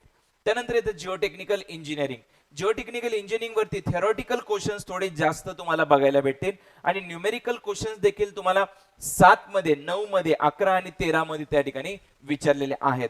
मग न्यूमेरिकल क्वेश्चन्स मध्ये तुम्हाला जो सेवाकचा फॉर्म्युला आहे S into E is equal to W into G, याच्यावरती क्वेश्चन्स विचारले जाऊ शकतात. त्याचबरोबर परमॅबिलिटी जी आहे, जी कन्सॉलिडेशन आहे, कन्सॉलिडेशन वरती तुम्हाला क्वेश्चन्स त्या ठिकाणी विचारले जाऊ शकतात. जी अनालिसिस आहे त्या अनालिसिस वरती तुम्हाला त्या ठिकाणी क्वेश्चन्स विचारलेले आहे. फाउंडेशन जे आहे, फाउंडेशनचे न्यूमेरिकल त्या ठिकाणी तुम्ही प्रिव्हियस इयर मध्ये त्या ठिकाणी बघू शकतात. मग हे जे आहे प्रिपरेशन ते अकॉर्डिंगली तुम्हाला ह्या सिलेबस अनुसार प्रिपेअर करायचं आहे. ओके, त्यानंतर येतं सर्वेइंग. सर्वेइंग मध्ये थेरॉटिकल क्वेश्चन्स पण थोडे जास्त विचारले जातात आणि बेस्ट त्याच्यावरती न्यूमेरिकल क्वेश्चन्स पण तुम्हाला विचारलेले आहेत. ओके, जस्ट ही जी पीपीटी आहे ती तुम्हाला ग्रुप वरती अपलोड केली जाईल, ती तुम्ही त्याच्यामधून बघू शकतात की वेगवेगळ्या सेक्शन्स वरती किती क्वेश्चन्स आपल्याला विचारलेले आहेत. त्यानंतर येतं engineering material, bricks, lime, stones, paints and varnishes. जसं सरांनी तुम्हाला सांगितलं की ब्रिक्स वरती क्वेश्चन्स काय विचारू शकतात, which are the different properties of the bricks. त्याचबरोबर ब्रिक टेस्ट कशी केली जाते, ब्रिक कशी प्रिपेअर केली जाते, ब्रिक्सचे वेगवेगळे जे आपण कोर्सेस आहेत ते कोर्सेस आपण कसे प्रोव्हाइड करतो, जे बॉन्ड्स आहे ते बॉन्ड्स आपण कसे प्रिपेअर करतो, असे क्वेश्चन्स तुम्हाला एक्झाम मध्ये विचारले जाऊ शकतात. त्याची जी डायग्राम आहे ती डायग्राम तुम्हाला त्या ठिकाणी ड्रॉ करणं गरजेचं आहे. सिमिलरली लाईम, स्टोन्स, मग स्टोन्सची ड्रेसिंग कशी केली जाते, इन्स्ट्रुमेंट कोणत्या यूज केले जातात, स्टोनची जी काही मेसनरी आहे ती कशी आपण त्या ठिकाणी यूज करतो, ऍस्टनर मेसनरीचं आणि आपली जी काही रबल मेसनरी आहे या दोघांचं डिफरन्स तुम्हाला त्या ठिकाणी विचारलं जाऊ शकतं. मग हे डिफरन्स तुम्हाला त्या ठिकाणी सांगणं त्या ठिकाणी अपेक्षित आहे.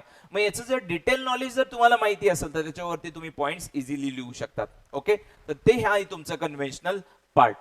त्यानंतर नेक्स्ट बिल्डिंग प्लॅनिंग आहे. जो बिल्डिंग प्लॅनिंगचा जो काही सिलेबस आहे तो आता तुमच्या टीपीएच्या एक्झाम मध्ये पण होता, ज्याच्यामध्ये प्रिन्सिपल्स ऑफ प्लॅनिंग तुम्ही स्टडी केले, ऍस्पेक्ट काय आहे, प्रॉस्पेक्ट काय आहे, मग याच्यावरतीच तुम्हाला नोट लिहायची आहे. ओके, मग ऍस्पेक्ट मध्ये आपल्याला माहिती आहे की आपली किचन जी आहे ती आपण ईस्ट साइडला ठेवण्याचा प्रयत्न करतो. का ठेवतो, कारण की सकाळची जी सनराईज आहे त्याच्यामुळे जी काही हीट एनर्जी आपल्या किचन मध्ये तयार होणार आहे ती एक हायजेनिक सिस्टीम त्या ठिकाणी किचन मध्ये प्रोड्यूस करणार आहे. मग ह्या पॉइंट्स तुम्हाला लिहून तुम्हाला कन्व्हेन्शनल मध्ये मार्क्स काय करायचे आहेत, स्कोर करायचे आहेत. ओके, मग थेअरी क्वेश्चन्स त्याच्यावरती 9 म्हणजे मॅक्झिमम तुमची बिल्डिंग प्लॅनिंग अँड कन्स्ट्रक्शनचा जो पार्ट आहे तो तुमचा थेरॉटिकल वे मध्ये तुम्हाला विचारला जाऊ शकतो. न्यूमेरिकल एखादं दुसरं तुम्हाला त्या ठिकाणी विचारला जाऊ शकतो, पण आतापर्यंत कधी न्यूमेरिकल विचारलेलं नाहीये. Okay, most of the part तुमचा जो आहे तो थेरॉटिकलच आहे. नेक्स्ट जो येतो फ्लुइड मेकॅनिक्स. फ्लुइड मेकॅनिक्स असा सब्जेक्ट आहे मित्रांनो, याच्यामध्ये थेअरी पण आहे आणि न्यूमेरिकल पण आहे. प्रत्येक सब्जेक्ट प्रत्येक त्याच्या चॅप्टर मध्ये थेअरी पण बघायला भेटेल आणि न्यूमेरिकल पण बघायला भेटेल. तर त्यामुळे दोघांना सोबत ठेवून तुम्हाला त्याला काय करायचंय, प्रिपेअर करायचं आहे. म्हणजे जर थेरॉटिकल जर क्वेश्चन बघितले तर 7 मध्ये 1, 9 मध्ये 3, 11 मध्ये 7 आणि 13 मध्ये 5 आणि न्यूमेरिकल क्वेश्चन 5, 4, 5, 4 असे त्या ठिकाणी त्यांनी काय केलेले आहेत, विचारलेले आहेत. तर त्यामुळे तुम्हाला न्यूमेरिकलला पण महत्व द्यायचंय आणि थेरॉटिकलला पण काय करायचंय, महत्व द्यायचं आहे, की जेणेकरून तुमचं प्रिपरेशन जे आहे ते त्या ठिकाणी प्रॉपरली होऊन जाईल. फ्लुइड मशीन्स मध्ये तुम्हाला वेगवेगळ्या टर्बाईन्स आहेत, वेगवेगळ्या टाइपचे पंप्स आहेत, त्याच्यावरती नोट्स विचारले जाऊ शकतात. What do you mean by the Kaplan turbine, मग त्याच्यावरती तुम्हाला पॉइंट्स लिहायचे असू शकतात. त्याची स्पीड किती आहे, त्याच्या अनुसार त्याचा रेशो किती आहे, फ्लो स्पीड किती आहे, फ्लो रेशो किती आहे, या सर्व गोष्टी तुम्हाला त्या ठिकाणी विचारले जाऊ शकतात. मग त्याचं थेरॉटिकल नॉलेज, त्याचं थेरॉटिकल न्यूमेरिकल तुम्हाला सॉल्व्ह करायचं आहे.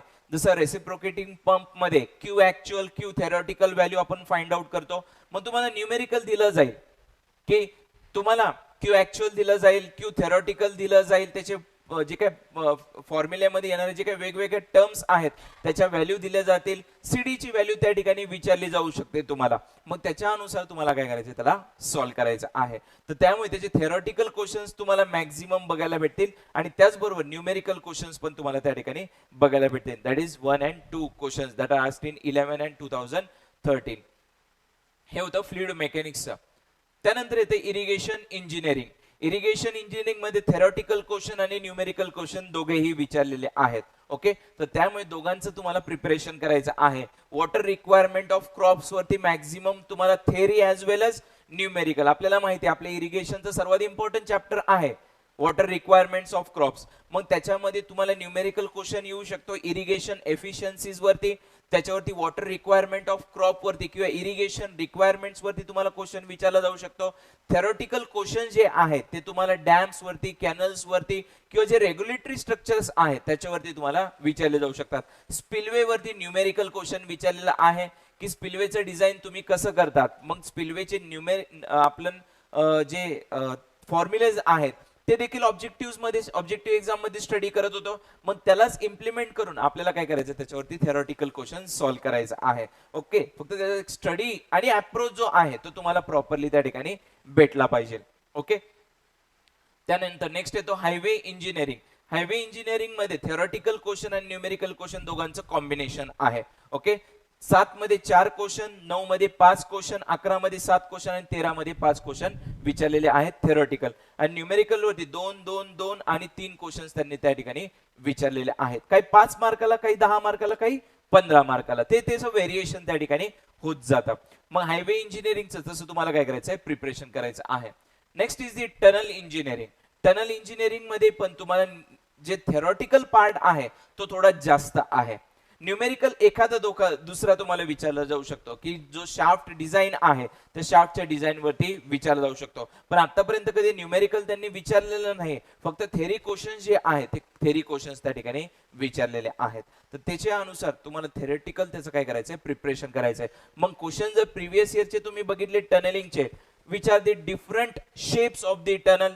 ओके, हे असे क्वेश्चन्स विचारले, circular shape, horseshoe type, D shape असे, किंवा स्क्वेअर आपलं रेक्टँग्युलर शेप, मग त्याचा यूज कुठे होतं, कुठे त्याला प्रोव्हाइड केलं जातं, असे क्वेश्चन्स तुम्हाला विचारलेले आहेत. मग हे थेरॉटिकलचा अभ्यास जो आहे तो त्याला त्या पद्धतीने तुम्हाला कंप्लीट करायचा आहे. आणि मित्रांनो, ऑब्जेक्टिव्ह मध्ये तुम्ही तसाच अभ्यास केलेला आहे डिस्क्रिप्टिव्ह वे मध्ये, फक्त तुम्ही त्याच्याबद्दल डिटेल इन्फॉर्मेशन लिहित नव्हते. आता पहिलं काय व्हायचं, फक्त आपण माइंड मध्ये सगळं डाटा गोळा करायचो आणि त्याच्यावरती ऑब्जेक्टिव्ह बेस्डची एक्झाम देत होतो. आता काय करायचं, तो डाटा तुम्हाला हाताने लिहून पूर्णपणे काय करायचं आहे, एक्सप्रेस करायचं आहे. जेवढं चांगल्या रीतीने एक्सप्रेस करताल तेवढे जास्त मार्क तुम्हाला त्या ठिकाणी भेटून जातील. Next is estimation and costing. याच्यावरती पण थेरॉटिकल क्वेश्चन आणि न्यूमेरिकल क्वेश्चन तुम्हाला एक्झाम मध्ये बघायला भेटतील. ओके, त्यानंतर नेक्स्ट येतं हायड्रोलॉजी इंजिनिअरिंग. हायड्रोलॉजी इंजिनिअरिंग मध्ये थेरॉटिकल आणि न्यूमेरिकल. तुम्ही असं म्हणू शकता की पेपर 2 जो आहे ना तो मिक्स टाईपचा पेपर असतो. तुम्हाला न्यूमेरिकल पण बघायला भेटतील आणि तुम्हाला थेरॉटिकल क्वेश्चन्स पण त्या ठिकाणी बघायला भेटतील. मग हायड्रोलॉजी मध्ये जसं मी तुम्हाला सांगितलं, optimum number of rain gauges किती आहेत असा क्वेश्चन त्या ठिकाणी विचारला जाऊ शकतो. आयसोहायटल मेथडने तुम्हाला वेगवेगळे प्रेसिपिटेशनचे व्हॅल्यूज दिले जातील आणि त्याच्यानुसार मीन प्रेसिपिटेशन विचारला जाऊ शकतो. हायड्रोग्राफ वरती क्वेश्चन विचारला जाऊ शकतो. 3 आवर्सचा युनिट हायड्रोग्राफ दिला जाईल, 6 आवर्सचा युनिट हायड्रोग्राफ विचारला जाईल. मग मेथड्स कोणत्या आहे, सुपरपोजिशन मेथड म्हणजे काय, एस कर्व मेथड म्हणजे काय, असे क्वेश्चन हायड्रोलॉजी वरती तुम्हाला विचारले जाऊ शकतात. ओके, त्यानंतर एन्व्हायरमेंटल इंजिनिअरिंग. मग एन्व्हायरमेंटल इंजिनिअरिंग मध्ये तुम्हाला थेरॉटिकल ऍज वेल न्यूमेरिकल क्वेश्चन्स पण त्या ठिकाणी बघायला भेटेल. सर्वात सोपे जे न्यूमेरिकल्स असतात ना मित्रांनो, ते एन्व्हायरमेंटचे असतात. का, कारण की एन्व्हायरमेंट मध्ये क्वेश्चन्स मध्ये जे युनिट्स दिलेले असतात ना, युनिट्सला समजून आपण कोणताही क्वेश्चन इझिली सॉल्व्ह करू शकतो. ओके, मग त्या युनिट्सला जर प्रॉपरली तुम्ही समजून घेतलं, तुम्हाला जर फॉर्म्युला माहिती असेल तर इझिली न्यूमेरिकल क्वेश्चन्स तुम्ही सॉल्व्ह करू शकतात. तर एन्व्हायरमेंटचे क्वेश्चन सॉल्व्ह करायला एवढे जास्त तुम्हाला इफेक्ट्स द्यावे लागत नाही, इझिली सॉल्व्ह करू शकतात. फक्त त्याची जी थेअरी आहे ती जर तुम्हाला प्रॉपरली माहिती असेल तर तुम्ही त्याच्यावरती काय करू शकतात, पूर्ण जो काय क्वेश्चन आहे तो सॉल्व्ह करू शकतात. जसा मागच्या वर्षामध्ये क्वेश्चन विचारलेला, which are the different methods of population forecasting.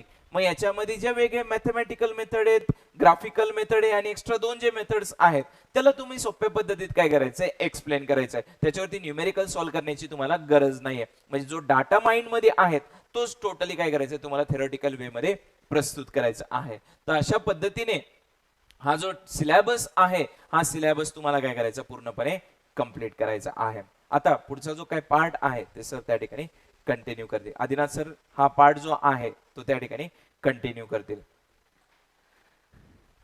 हा, बॅच मध्ये नोट्स प्रिंटेड देणार आहेत की मित्रांनो, तुम्हाला एक प्रिंटेड नोट्सची एक जस्ट मी एक सॅम्पल तुम्हाला त्या ठिकाणी दाखवतो.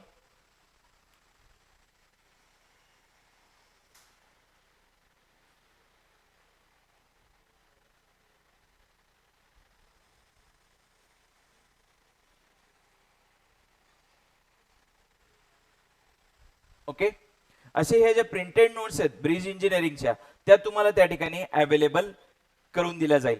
न्यूमेरिकल क्वेश्चन जे आहेत ना मित्रांनो, न्यूमेरिकल क्वेश्चन्स ते क्लासमध्ये त्या ठिकाणी सॉल्व्ह करून दिले जातील. थेरोटिकल कन्सेप्ट तुम्हाला एक्सप्लेन केले जातील. जर तो खूप जास्त महत्वाचा असेल तो त्या ठिकाणी तुम्हाला लिहून दिला जाईल.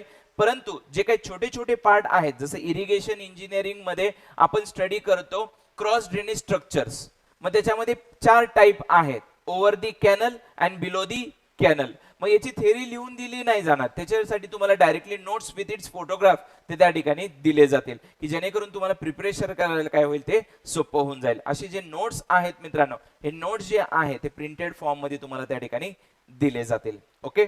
त्यामुळे तुमचा एक डाऊट जो आहे तो त्या ठिकाणी क्लिअर होऊन जाईल.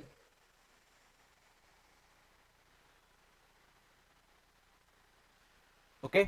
आता मी इन्व्हाइट करतो आदिनाथ सरांना की ते फर्दर जो काही प्रेझेंटेशनचा पार्ट आहे तो त्या ठिकाणी कंटिन्यू करतील. ओके.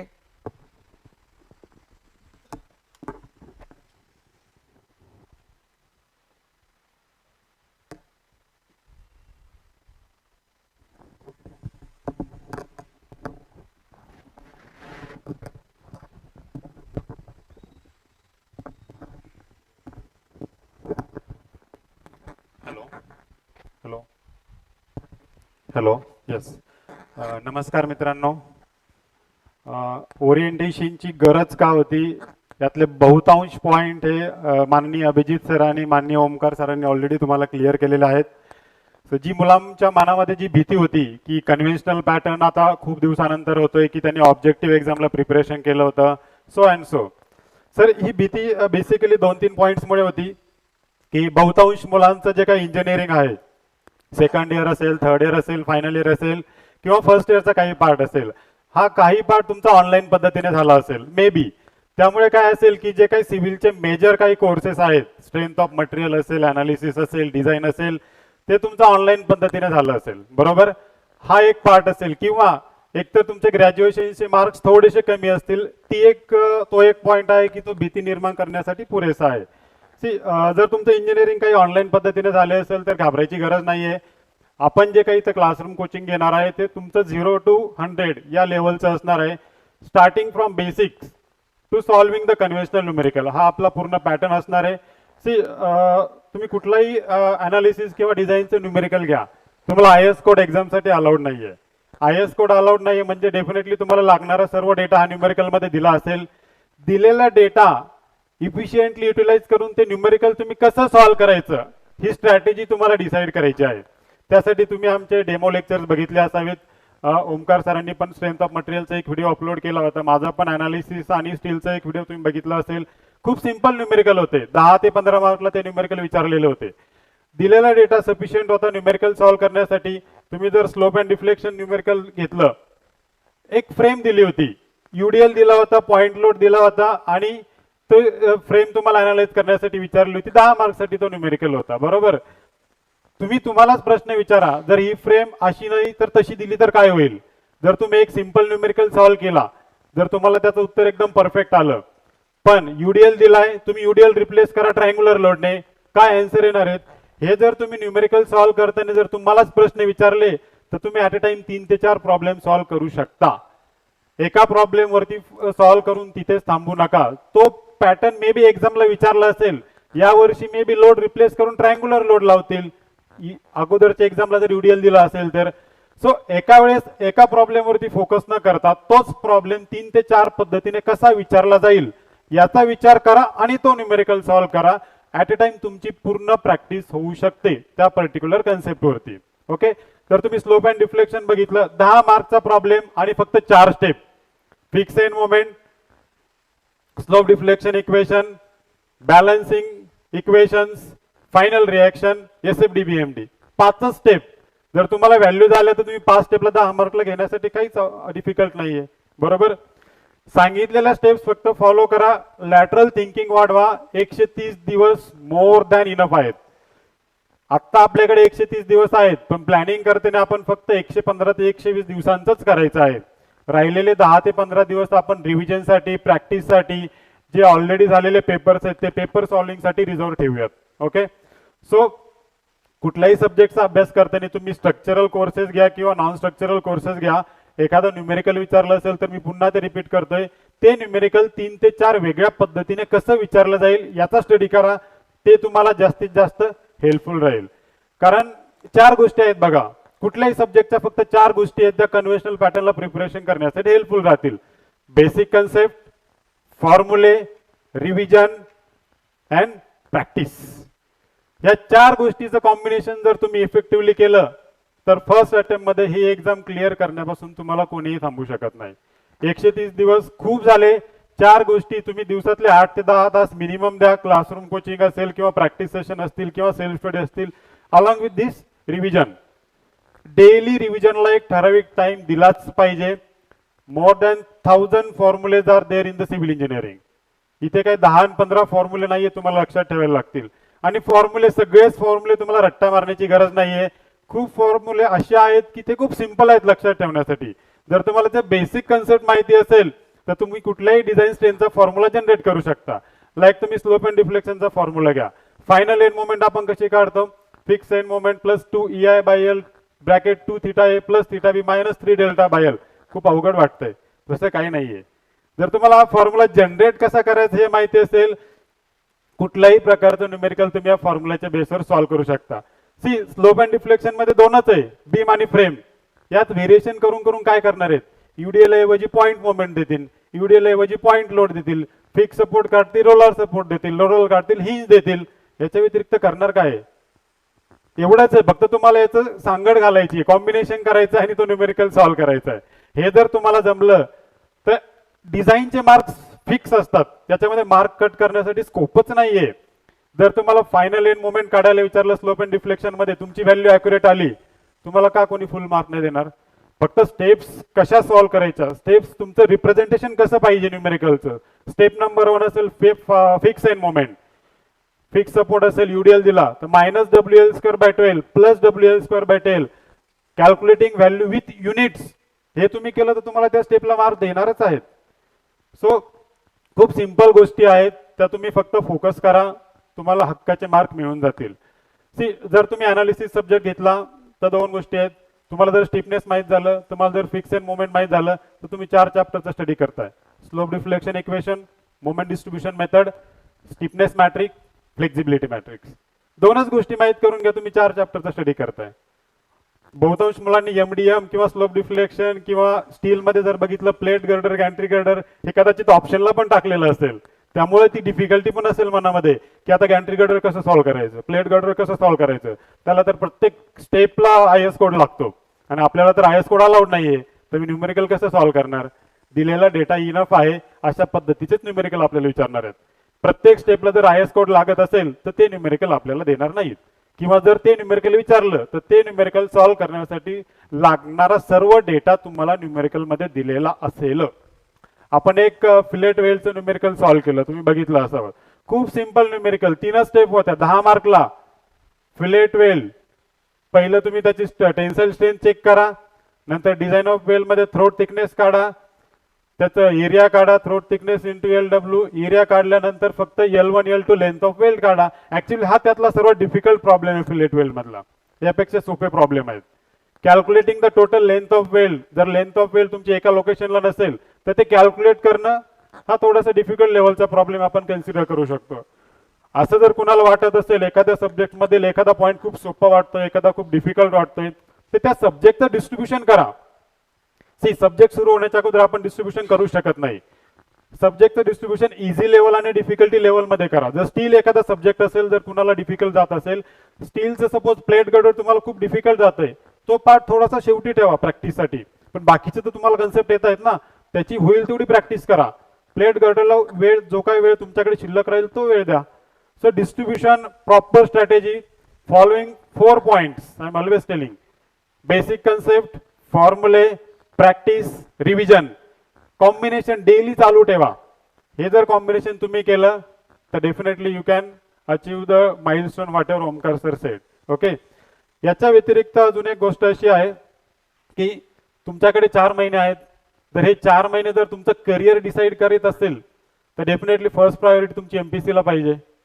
4 महिने तुम्ही बाकीच्या सर्व गोष्टी सेकंडरी ठेवू शकता ना, त्याने काय प्रॉब्लेम्स होणार नाहीत आयुष्यात. सो 4 महिने आहेत. फर्स्ट प्रायोरिटी जर एमपीसी कन्व्हेन्शनल एक्झाम सेट केली, MPC conventional exam prepare it from the giving 100%. Okay, कुठलाही क्षण वाया घालू नका. सी तुम्ही एक एक तास जो वाया घालवाल डेली, तो तुमचा स्कोर फायनल कमी करण्यासाठी कारणीभूत असेल. अजून एक स्ट्रॅटेजी, जर तुमचा पूर्ण अभ्यास लवकर होत असेल की स्टडी कसा करायचा फायनली, त्याचं पण आमचे सेशन्स पुन्हा येतीलच.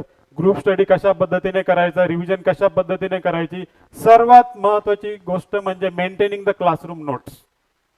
सी जर तुम्ही लेट्स से आपल्याकडे 120 डेज आहेत आणि आपला क्लास किंवा 100 किंवा 110 डेज मध्ये होतोय, तर 10 दिवसामध्ये पण पूर्ण एमपीएससी सिलेबसला रिव्हिजन देणं शक्य आहे. कधी शक्य आहे? जर तुमच्या नोट्स चांगले असतील तर. तुम्ही लिहिलंच नीट नाही, तुम्ही प्रॅक्टिसच नीट केली नाही, तर तुम्ही रिव्हिजन कुठल्या गोष्टीची करणार? शेवटी आपण ज्या लँग्वेज मध्ये लिहितो, आपलं जे काही थॉट्स आहे त्या लँग्वेज मध्ये, ज्या बुक्स मध्ये गेलेले, ते थॉट्स तुमची रिव्हिजन स्पीडअप करण्याला कारणीभूत असतात. प्रत्येक वेळेस स्वतःच्या नोट्स मेंटेन करा. स्वतःच्या नोट्स खूप हेल्पफुल असतात rather than referring someone others notes. Okay, तुम्ही रेफर करा, no doubt, I am not denying for that, पण तुम्ही स्वतःच्या नोट्स ह्या शेवटपर्यंत मेंटेन करा. तुम्हाला शेवटपर्यंत कुठली एक्झाम असेल, ऑब्जेक्टिव्ह असेल, कन्व्हेन्शनल असेल, स्वतःच्या नोट्स ह्या डेफिनेटली हेल्पफुल असतात. माझ्याकडे काही सॅम्पल नोट्स आहेत, माझ्या स्वतःच्या फॉर्म्युला बुक्स आहेत पूर्ण इंजिनिअरिंगच्या. स्ट्रक्चरलची वेगळी फॉर्म्युला बुक आहे, नॉन स्ट्रक्चरलची वेगळी फॉर्म्युला बुक आहे. आमच्याकडे पूर्ण एलिमेंटसाठी कन्व्हेन्शनल सॉल्व्ह करण्यासाठी त्याच्या स्टेप्स कुठल्या फॉलो करायच्या, किती लेवलपर्यंत फॉलो करायच्या त्या स्टेप्स, जेणेकरून तुम्हाला फुल मार्क्स मिळतील. स्ट्रॅटेजी पूर्ण रेडी आहे, फक्त तुम्हाला ती फॉलो करायची. ओके, सो आय थिंक एवढंच पेंडिंग होतं, बाकी सर्व सरांनी कव्हर केलेलं आहे. सो अजून जरी काही तुम्हाला डाऊट असतील तर you can get back to us at any time. Okay, thank you. Maintain the notes properly and do attempt this exam with positive motivation. करायचंय म्हणून करू नका, काहीतरी पॉझिटिव्ह मोटिवेशन ठेवा. Give your 100%. You can definitely clear this exam in the first attempt. Thank you.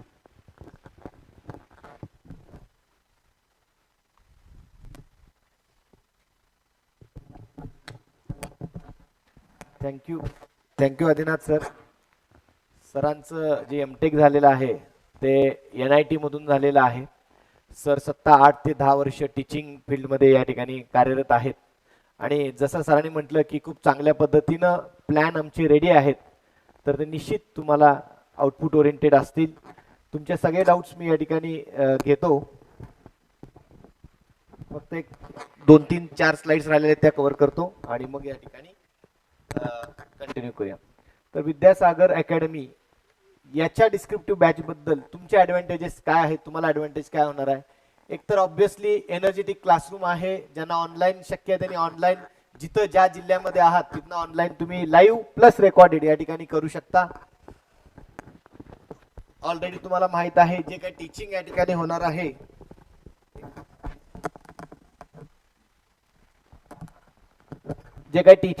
ते सगळे experts आहेत, classroom officers आहेत. जास्तीत जास्त तुम्हाला या ठिकाणी अमोल मस्कर सर सुद्धा क्लासरूम ऑफिसर आहेत AE1, ते तुम्हाला कन्व्हेन्शनल बॅचचेच विद्यार्थी आहेत. कन्व्हेन्शनलचे स्वतः एक्झाम क्रॅक केले ते फ्लुइड मेकॅनिक्सला असणार आहेत. सक्सेसफुल सिलेक्शन 395 लोकांचं विद्यासागरनं घडवलेलं आहे.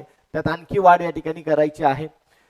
कन्व्हेन्शनल पॅटर्नची जी टेस्ट सिरीज असणार आहे ते पुढे पिऊन सांगेन, त्याचे डेट्स पण मी तुम्हाला आता शेअर करतो की 6 टेस्ट आपण घेणार आहे, ज्याच्यामध्ये पेपर 1च्या 3 आणि पेपर 2च्या 3 अशा 6 फुल लेंथ टेस्ट या ठिकाणी असणार आहेत आपला सिलेबस संपल्यानंतर. प्लस आपल्या सब्जेक्ट वाईज टेस्ट सुद्धा या ठिकाणी होणार आहेत. 23 सब्जेक्ट्स आहेत आपले. 23 सब्जेक्टच्या 23 टेस्ट या ठिकाणी आपण कन्व्हेन्शनल पॅटर्नच्या घेणार आहेत. पर्सनल 1-to-1 गायडन्स या ठिकाणी असणार. तुम्ही नेहमी टेलिग्रामला बघितलं असाल की लिमिटेड बॅच ऑफ 150 स्टुडंट्स आपण असं म्हटलेलं आहे. त्याचं कारण एवढंच आहे, किती होऊ दे पण 150 ला आम्ही क्रॉस होऊ देणार नाही, जेणेकरून आम्हाला पर्सनल टच त्या विद्यार्थ्याशी ठेवता येईल. ऑनलाईन असेल ऑनलाईन, ऑफलाईन असेल ऑफलाईन. ओके, कारण ह्यावेळी मी काय मेथडॉलॉजी वापरणार आहे किंवा आमचे जे मेंबर्स आहेत ते काय वापरणार आहेत, तर आम्ही 20 to 25 डेजच्या अंतरावरती ऑनलाईन आणि ऑफलाईनचं रिव्ह्यू घेत राहणार आहे, जेणेकरून तुम्ही कुठल्या स्टेजला आहात, काय तुमचं झालेलं आहे, म्हणजे आम्ही शिकवत चाललोय आणि त्यासोबत तुम्ही कुठं आहात हे सुद्धा आम्हाला बघायचं आहे. आणि म्हणून आम्ही लिमिटेड हा शब्द वापरला आणि संख्या पण लिमिट केलेली आहे. कारण जे काय आन्सर रायटिंग तुम्ही कराल मित्रांनो, ते आन्सर रायटिंग सुद्धा इव्हॅल्युएट करणारा कोणतरी पाहिजे, की तुझं दिलेलं आन्सर लिहिलेलं. फॉर एक्झाम्पल जसं सरांनी म्हटलं की write the selection of a bridge site, त्याचे पॉइंट्स क्वेश्चन त्याच्यावर 10 मार्काला आला, तर तुम्ही काय पॉइंट्स टाकलेले आहात, कसं रिप्रेझेंट केलेलं आहात, कुठं तुम्ही चुकत आहात. आणि त्याच्यासाठी आम्ही ह्यावेळी फर्स्ट टाइम असा प्लॅन आखतोय डिस्क्रिप्टिव्ह मध्ये. After every 2 days we will give you 2 questions. After every 2 days we will give you 2 questions. Say selection of a bridge, say component of a cement. Okay, जे काय question असेल related to subject, तर तो आम्ही तुम्हाला देऊ. तेवढाच तुम्ही जाऊन तो बघायचा आहे. समजा आज मी 2 क्वेश्चन दिले, आज आणि उद्याचा वेळ तुमच्याकडे आहे. परवा दिवशी तुम्हाला ती आन्सर शीट आम्हाला जमा करायची आहे. तो तेवढाच पॉइंट वाचायचा, जास्त नाही. त्या क्वेश्चन वरती तुम्ही वाचायचं आहे. आम्ही शिकवणार तर आहेच, पण ऍडव्हान्स मध्ये तुम्हाला आम्हाला तयार करायचं आहे. लक्षात घ्या, 2 क्वेश्चन तुम्ही ते वाचणार आहात त्या पॉइंट वरती, टॉपिक वरती. तुम्हाला जे वाटतं ते तुमचं तुम्ही ऍज अ एक्झाम मध्ये क्लासरूम मध्ये बसून लिहा, ऑनलाईन वाले घरात बसून लिहितील आणि ते आम्हाला पाठवायचं आहे. ऑनलाईन वाले काय करतील, कॅम स्कॅनर किंवा दुसरं कुठलं तरी सॉफ्टवेअर वापरून ते स्कॅन करून आम्हाला ते 2, 3, 4 पानं जे काय असतील ती पाठवायची आहेत. त्याच्यावरती काय फॉर्मॅट, रोल नंबर सगळं डिटेल आम्ही सांगू तुम्हाला, ते तुम्ही करायचं आहे. ऑफलाईन वाले तर इथं जाता जाता जमा करून जातील. अशा प्रत्येक 2-2 दिवसाला आपले 2 क्वेश्चन्स, म्हणजे टोटल 100, समजा 110, 120 दिवस जरी पकडले तर इंटू म्हणजे 2 दिवसात एकदा घेणार, म्हणजे 120 टॉपिक छोटे छोटे, त्याची तयारी आम्ही तुम्हाला करून घेणार आहे. का गरजेचं आहे हे? कारण तुम्ही रायटिंग प्रॅक्टिस आठवा, ती कधी कधी तुम्ही पासआउट आहात, काय आहात, काही ऑनलाईन कोरोनामध्ये आहेत, वेगवेगळे आहेत, ते तुम्ही चॅनलाइज मध्ये येणं फार गरजेचं आहे. आणि जसं युपीएससी मध्ये IAS करत असताना डिस्क्रिप्टिव्ह आन्सर रायटिंग प्रीच्या आधीच चालू करायला लागतं, आता तर प्री झालेली आहे आणि आता तुम्हाला ती रायटिंग प्रॅक्टिस ही करायची आहे. आणि सब्जेक्ट वाईज टेस्ट मध्ये तर रायटिंग प्रॅक्टिस आहेच, हे लक्षात घ्या. पुढे येणारच आहे तो पॉईंट, तर ते तुम्हाला सांगतो. पर्सनल काउन्सिलिंग सेशन असतील, 2 मॉक इंटरव्ह्यू तुमचे घेतले जाईल आणि एकदम परफेक्ट स्ट्रॅटेजी. एक उदाहरण, एक कॉमेडी म्हणून देतो. समजा आपलं लग्न ठरवायचं आहे, ओके, आणि आपल्याकडे 2 स्थळ ऑप्शन आहेत, बरोबर. दोन्ही पण आपल्याला आवडलेले आहेत, बरोबर आहे. पण समजा दोन्ही मधल्या एका स्थळानं आपल्याला, आपण त्या व्यक्तीला आवडलो नाही अशी परिस्थिती जर असेल, तर काय कराल तुम्ही?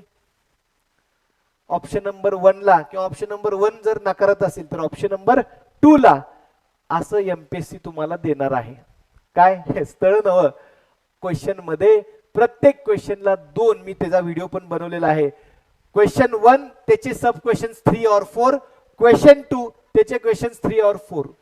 म्हणजे तुम्हाला ही नाही आवडली तर ही सिलेक्ट करायचं आहे क्वेश्चन, रे मुलगी नव्ह, ही आवडली नाही ती सिलेक्ट करायची. म्हणजे जसं सरांनी म्हटलं की बाबा एखादा न्यूमरिकल दिसायला हा अवघड आहे, मला सॉल्व्ह होणार नाही, ह्या 4 सब क्वेश्चन मधले 3 मला येत नाहीत आणि ह्या खालच्या मधले 3 येत आहेत, go with respect to question 2. आणि हे जे सिलेक्शन आहे ते अतिशय महत्वाचं आहे. म्हणून मी शेवटचा पॉईंट म्हणतो ना, परफेक्ट स्ट्रॅटेजी. कन्व्हेन्शनल एक्झाम देण्यासाठी परफेक्ट स्ट्रॅटेजी काय लागते, ती या ठिकाणी 2009 आणि 11ची आहे, चांगल्या पद्धतीने मला माहित, आणि ते मी तुम्हाला सांगेल. पहिला क्वेश्चन कुठला घ्यायचा हे पण मी तुम्हाला सांगेल, एक एक मायन्यूट डिटेल जे AEE होण्यासाठी गरजेचं आहे.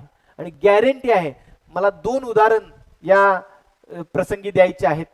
आमचे मित्र अमोल नाईक आणि माझे मित्र गणेश सलगर माझ्या सोबतच पहिल्याच अटेम्प्ट मध्ये, दोघं पण अहिल्यादेवी होळकर लायब्ररीला होते इथं, आणि माझ्यासोबत अमोल नाईक हे के सागरची जी लायब्ररी आहे त्या लायब्ररीला आम्ही होतो. ओके, तर तिथं दोघं सुद्धा लायब्ररीमध्ये होतो. मी AE1 होतो, AEE ची तयारी करत होतो शेवटचे 15-20 दिवस रजा घेऊन. त्यावेळी दोघं सुद्धा डायरेक्ट AEE झालेले आहेत. फक्त त्यांना जी स्ट्रॅटेजी आहे की मित्रा कशा पद्धतीने ट्रॅक करायचा आहे, कशा पद्धतीने हा रिझल्ट तुला आणायचा आहे, ते एकदम टच मध्ये होते.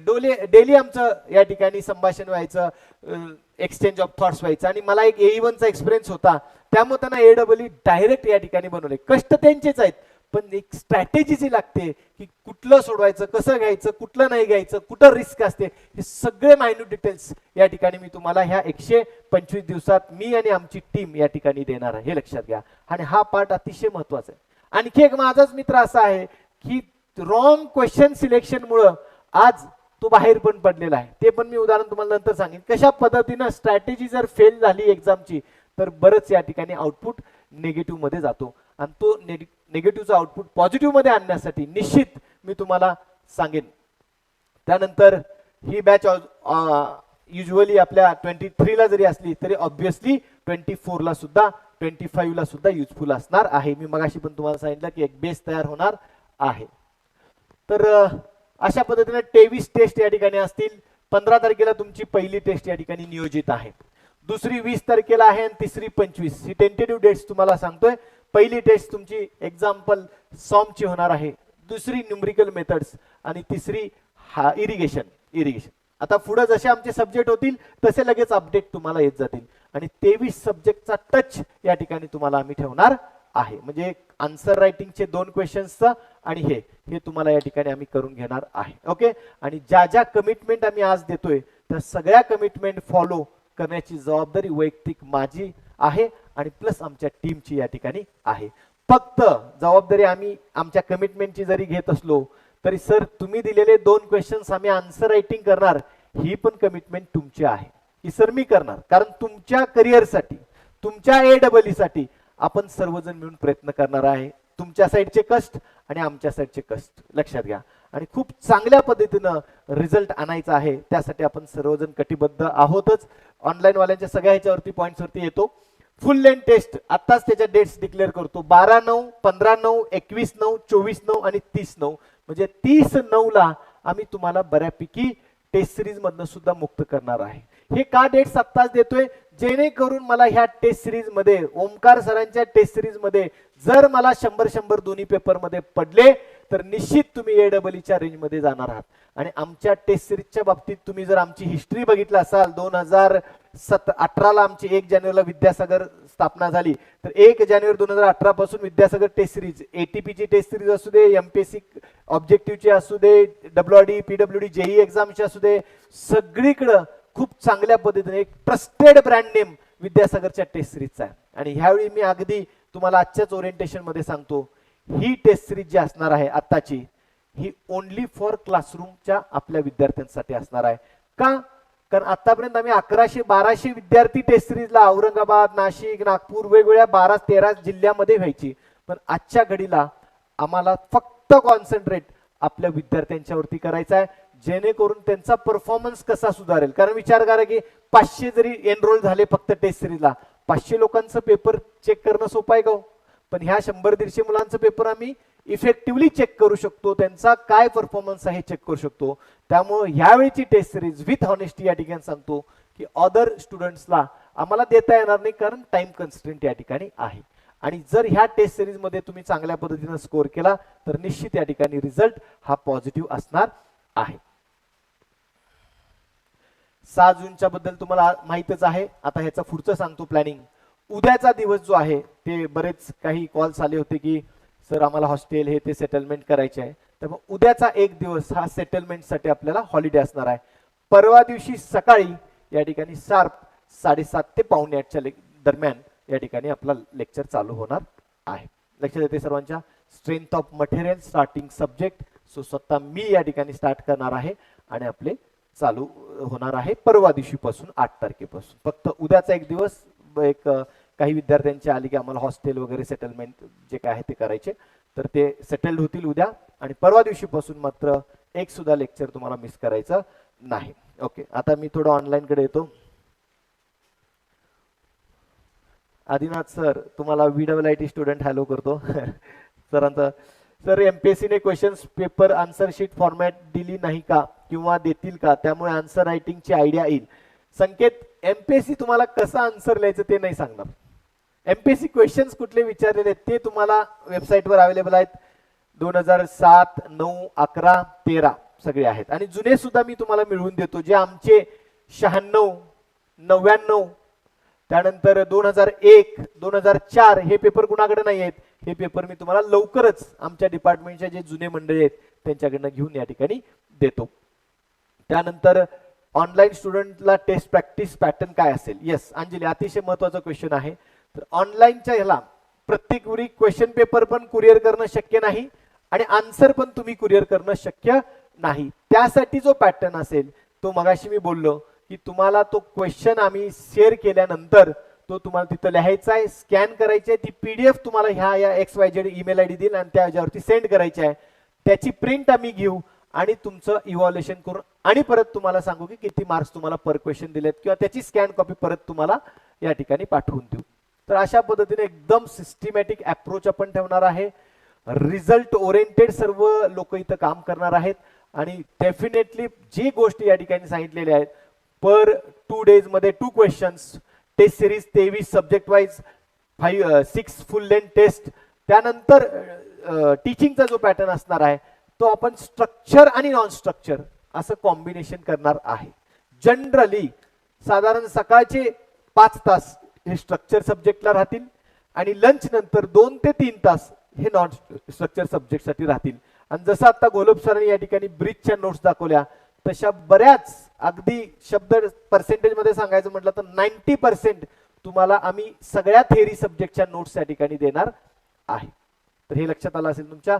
आणि ह्या प्रिंटेड नोट्स तुम्हाला मिळतील. ऑनलाईन वाल्यांना कुरिअर होईल, ऑफलाईन वाल्यांना इथं हार्ड कॉपी भेटणार आहे. तर अशा पद्धतीनं प्लॅनिंग असणार आहे जेणेकरून म्हणजे तुम्हाला नवीन रेफरन्स बुक शोधायची गरज नाही. मी जबाबदार आहे की तुम्हाला कशा पद्धतीनं कुठल्या चॅनलनं न्यायचं लक्षात घ्या आणि एकदम सिस्टमॅटिक वेनं सांगतो. बाकीचे मेंबर्स तर आमचे पूर्ण उत्साही आहेत. गोलब सर असतील, आमचे आदिनाथ सर असतील, सगळे छान, अमोल मस्कर सर असतील, बाकीचा नॉन टीचिंग स्टाफ असेल, ते सगळेजण या ठिकाणी असणार आहेत आणि पर्सनली खूप चांगल्या पद्धतीने रिझल्ट आणायचे आहेत.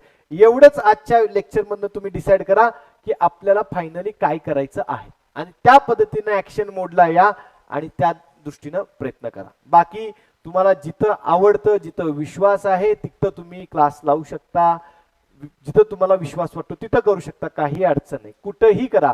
दुसरं ऑप्शन सेल्फ स्टडीनं सुद्धा करू शकता, काही अडचण नाही. पण तुम्हाला डिसाईड करायचं की काय करायचं. विद्यासागर एक तुमच्याकडं चांगल्या पद्धतीनं पर्याय आहे जो चांगल्या पद्धतीनं रिझल्ट देण्यासाठी कटिबद्ध आहे. आतापर्यंत एवढे रिझल्ट दिलेत, भविष्यात सुद्धा. आणि आमचं टार्गेट आहे की 25 AEE तर मिनिमम ह्या बॅच मधनं आम्हाला करायचे आहे. त्यामुळे एक चांगल्या पद्धतीनं प्लॅन केलेला आहे. आता तुमचे काही डाऊट्स असतील ऑफलाईन वाल्यांचे ते या ठिकाणी विचारायचे आहेत. लाईव्ह क्लासेस झाल्यानंतर रेकॉर्ड किती वेळेत अवेलेबल होईल? बिकॉज लाईव्ह मध्ये जास्त टाइम लागत असेल तर रेकॉर्डेड मध्ये लवकर कव्हर करू शकतो. येस, सेम डेला आमचं रेकॉर्डिंग होईल. कधी तर काहीतरी नेटचा प्रॉब्लेम आला तर मॅक्सिमम नेक्स्ट डे, पण सेम डेला रेकॉर्ड करायची जबाबदारी आमची आहे. विजया सर, ऑनलाईन स्टुडंटची टेस्ट सिरीज कशी होणार सांगितले. तर ऑनलाईनची तुम्हाला ऑफलाईनच लिहायची आहे आणि त्याचं स्कॅन करून आम्हाला ईमेल करायचा आहे. सर डेली शेड्यूल कसं असेल प्लीज. संकेत, डेली शेड्यूल मध्ये मी सांगितलं की ऍव्हरेज 6 ते 7 तासाचा मिनिमम टीचिंग या ठिकाणी असणार आहे. त्यात स्ट्रक्चर आणि नॉन स्ट्रक्चर. आणि तुम्ही असं विचार करू नका सर क्लासमध्येच एवढा, मग घरी जाऊन आम्ही कसं किती वेळ मिळेल. घरी तुम्हाला ऍव्हरेज 5 तास मिळणार आहेत. फॉर एक्झाम्पल जर टायमिंग सांगायचं म्हटलं, फॉर एक्झाम्पल समजा 7:30 to 1 समजा स्ट्रक्चरचा पार्ट झाला, 1 ते 2 लंच, इथे मध्ये एक ब्रेक असतो मित्रांनो, 1 ते 2 लंच आणि 2 ते 4 किंवा 2 ते 5 या ठिकाणी नॉन स्ट्रक्चर सब्जेक्ट होणार आहे. नॉन स्ट्रक्चर सब्जेक्ट होणार आहे म्हणजे 4 ला साधारण तुम्ही फ्री व्हाल. लक्षात घ्या. बघा 131 दिवस कमी नाहीत, सगळ्यांच्याकडे तेवढेच आहेत. आणि ज्यावेळी आपण टीचिंग करत असतोय त्याच वेळी ते प्रिपरेशन पूर्ण करणार आहे. मी इथं शिकणार आणि परत जाऊन मग आणखी परत हे करणार. इथं पूर्ण कर, कन्सेप्ट डोक्यात क्लिअर कर आणि फक्त घरात जाऊन रिवाइज कर. लक्षात येते सर्वांच्या. तर अशा पद्धतीने केला तर चांगला आउटपुट येणार आहे. आन्सर रायटिंग प्रॅक्टिस चांगली केला तर आउटपुट चांगला येणार आहे. गोल्डन चान्स आहे मित्रांनो, 431 जागा ज्यावेळी तुम्हाला नोटिफाय होतील फायनली, पण तो नोटिफाय व्हायला साधारण 60 दिवस तरी लागतील. प्रीचा कट ऑफ ज्यावेळी लागेल त्यावेळीच कळेल मेन्सला की आम्ही असं असं रिवाइज केलेलं आहे, 130 च्या अगेन्स्ट 431 केलेलं आहे. मग 60 दिवस वाट बघत बसणार आहात का नोटिफाय, हे तुम्हाला ठरवायचं आहे. आणि जे आहे ते हॉनेस्टली सांगितलेलं आहे. याचा अर्थ सर तुमचा स्क्रीनशॉट बघितलो आणि म्हणून मी लावलो हे तुम्हाला डिसाईड करायचं आहे. तुम्हाला विश्वासपूर्वक कुठेही जा तुम्ही, तर विश्वासानं तुम्हाला या ठिकाणी काम करावं लागणार आहे. दुसरं या ठिकाणी थोडं फक्त दाखवतो. सर काय होतं?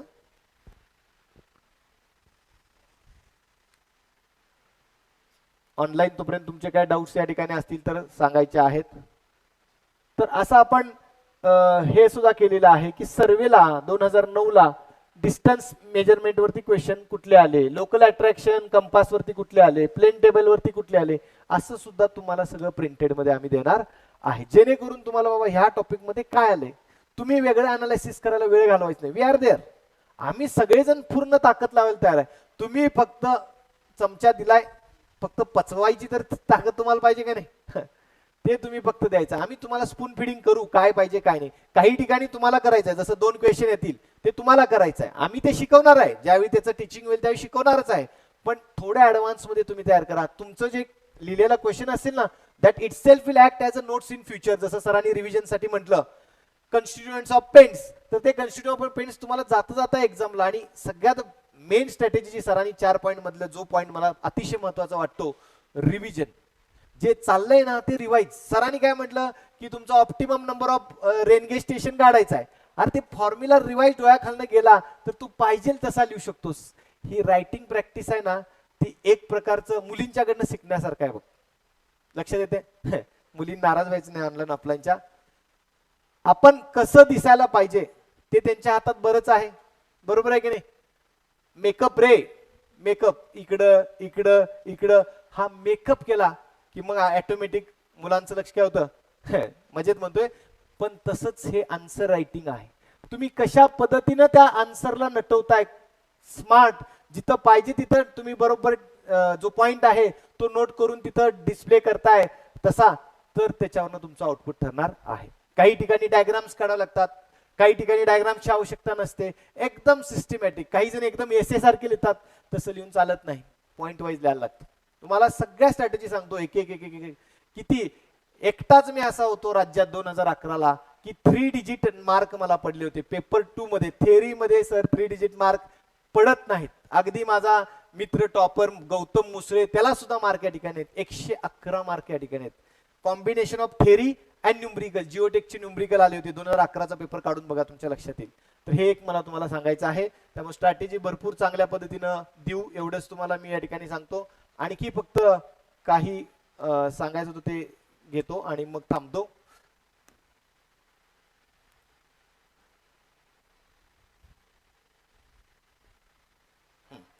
तुम्हाला आता सॉमचं जे टीचिंग आहे ते अशा पद्धतीनं असणार आहे. असे क्वेश्चन्स तुम्हाला रेडीमेड आम्ही देऊ. डाटा रेडी, चला कन्सेप्ट शिकवली, चला प्रॉब्लेम नंबर 1 सॉल्व्ह करा, प्रॉब्लेम नंबर 4 सॉल्व्ह करा. जिथं वाटतं तिथं आम्ही होमवर्क सांगू, तो तुम्ही यायचं, कारण आम्ही ऑलरेडी एक प्रॉब्लेम घेतलाय, तो होमवर्क तुम्ही सॉल्व्ह करा. तुमचा आन्सर माझा आन्सर मॅच होते का बघा.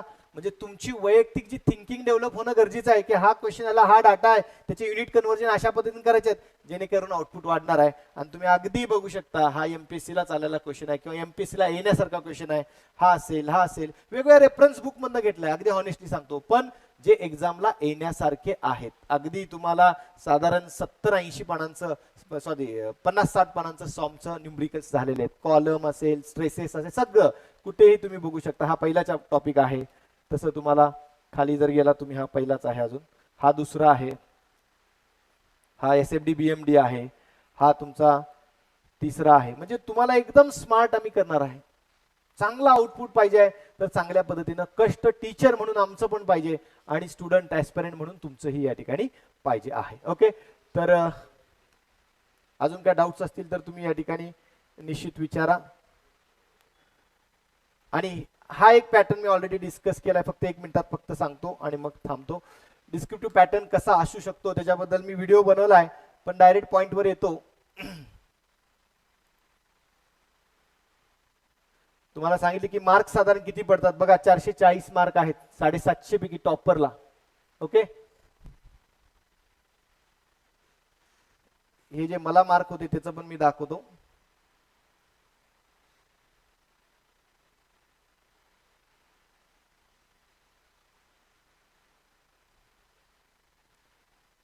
AE1 या ठिकाणी मार्क जर बघितला तर 347 मार्क या ठिकाणी होते. ओपन 11 रँक या ठिकाणी होता. AE 2009 च दाखवतोय. 2011 जर बघितला असिस्टंट एक्झिक्युटिव्ह इंजिनियर 7 ओपन जनरलच्या जागा होत्या. 4 टॉपर आहेत 351. पॅटर्न बदलला. सब क्वेश्चन 3 येत होते मित्रांनो, 4 झाले. 4 सब क्वेश्चन म्हणजे विचार करा किती वेळ लागतो. एक एक क्वेश्चन लिहायला किती वेळ लागतो. 15-15, 20-20 मिनिट लागतात. त्या 3 तासात तुला ते सिलेक्ट करायचं ऑप्शन, हा क्वेश्चन नको, हा सोडूया, हा नको, हा सोडूया, असं करून मग तुला मार्क पडायचे. त्यावेळी त्या 3 पेपरचे, आणि तुमच्या इतर 2च पेपर आहेत, आमचे 3 पेपर होते. हात इतका दुखायचा लिहून लिहून की, आणि ही प्रॅक्टिस तुम्हाला करायची. आणि इथं जो कष्ट चांगला करेल आउटपुट त्याचा निश्चित चांगला असेल. तर पॅटर्न जर बघितला, हे सगळं 2017चं वगैरे सांगितलेलं आहे, 7चं, 9चं, 11चं आणि 13चं. पण एक शेवटची स्लाइड जी आहे की कशा पद्धतीने असू शकतो, तर 2023चा कसा असू शकतो. हा, फक्त हे एक सांगतो, स्ट्रेंथ ऑफ मटेरियल मी घेणार आहे, theory of structure Adinath sir घेणार आहेत, कॉम्प्युटर एडेड डिझाईन मी घेणार आहे, स्ट्रक्चर अनालिसिस आदिनाथ सर घेणार आहेत, स्टील स्ट्रक्चर आदिनाथ सर घेणार आहेत, कन्स्ट्रक्शन प्लॅनिंग मॅनेजमेंट मी घेणार आहे, डिझाईन ऑफ आरसीसी स्ट्रक्चर 1-2 हे दोन्ही सब्जेक्ट मी घेणार आहे, ब्रिज गोलब सर घेणार आहेत, कॉन्क्रीट टेक्नॉलॉजी गोलब सर घेणार आहेत, प्रिस्ट्रेस कॉन्क्रीट अँड जिओटेक हे मी घेणार आहे. टोटल या 23 मधले 9 सब्जेक्ट मी घेणार आहे. सर्वे मी घेणार आहे, इंजिनिअरिंग मटेरियल गोलब सर घेणार आहेत, बिल्डिंग प्लॅनिंग गोलब सर घेणार आहेत, fluid mechanics Amol Maskar sir AE1 जे आहेत ते घेणार आहेत, हायड्रोलिक मशीन गोलब सर घेणार आहेत, इरिगेशन गोलब सर, हायवे परत मी घेणार आहे, टनेल इस्टिमेटिंग गोलब सर घेणार आहेत, आणि इंजिनिअरिंग हायड्रोलॉजी आणि एन्व्हायरमेंट गोलब सर घेणार. म्हणजे बऱ्यापैकी स्ट्रक्चरचा पार्ट मी आणि आदिनाथ सर, आणि नॉन स्ट्रक्चरचा पार्ट गोलब सर आणि अमोल मस्कर सर या ठिकाणी घेणार आहेत. तर खूप चांगलं प्लॅनिंग या ठिकाणी केलेलं आहे. ऑप्शन 1 चा जर विचार केला तर मित्रांनो 2 क्वेश्चन असतील प्रत्येक सेक्शन मध्ये, आणि 50 मार्क इच सेक्शन, 50-50-50-50, आणि 12 ते 13 मार्काचा सब, म्हणजे 2 सब क्वेश्चन 12-12 मार्काचे आणि 2 सब क्वेश्चन 13-13 मार्काचे, म्हणजे 13 अधिक 13 26 आणि 12 अधिक 12 24, 24 आणि 26 50 मार्क या ठिकाणी होणार आहेत. म्हणजे टोटल एका सेक्शन मध्ये 8 क्वेश्चन तुला दिसतील, वरती 4 खाली 4. त्या 4तले एक तर वरचे 4 सिलेक्ट करायचे आहे किंवा खालचे 4 तुला सिलेक्ट करायचे आहेत, लक्षात घ्या. त्यामुळे एखादा पार्ट आपला ऑप्शनल राहिला, कमी झाला, वीक राहिला किंवा अवघड होता म्हणून सोडून दिला होता, तर लगेच तुला 2 गर्लफ्रेंडचं जसं उदाहरण दिलं 2 स्थळांचं, तसं लगेच सोडायचं, दुसऱ्याला पकडायचं, पटकन संपवायचं, अशा पद्धतीने स्ट्रॅटेजी. आणि पेपर सोडत असताना जे आपलं स्ट्रॉंग आहे त्याला पटकन हात या ठिकाणी घालायचा आणि तो पॉईंट कव्हर करायचा. पेपर 1 असू दे, पेपर 2 असू दे, हे सगळं डिटेल मी तुम्हाला सांगतो. तसं सेम सेक्शन बी ला होईल, सी ला होईल, डी ला होईल. एकदम एमपीएससी न जर वाईट भूमिका घेतलीच तर पॅटर्न 2 असू शकतो की 4 सब क्वेश्चनच्या जागी 5 सब क्वेश्चन, आणि प्रत्येक सब क्वेश्चन 10-10 मार्काला. मग मात्र तुमची तारेवरची कसरत होणार आहे. 5 सब क्वेश्चन विचार करा, 5 × 4 20 सब क्वेश्चन तुम्हाला सोडवायचे असं. कुठला पॅटर्न येतोय माहित नाही. आणि आणखी एक जुन्या राज्यसेवेचा जर तुम्ही बघितला, सिव्हिल इंजिनिअरिंग ऑप्शनल तिथं होता, त्यातला असं असायचं, ते पण एक थर्ड ऑप्शन असू शकतो, पण आता जस्ट ऑनेस्टली सांगतोय, फर्स्ट क्वेश्चन इज कंपल्सरी असा यायचा, आणि रिमेनिंग 4 मधले तुम्ही कोणतेही 3 सोडवा असं, लक्षात येते. पण हा पॅटर्न चांगला आहे की ऑप्शनला भरपूर आहेत, 8 क्वेश्चन पैकी तुम्हाला ऑप्शन तर मिळणार आहेत.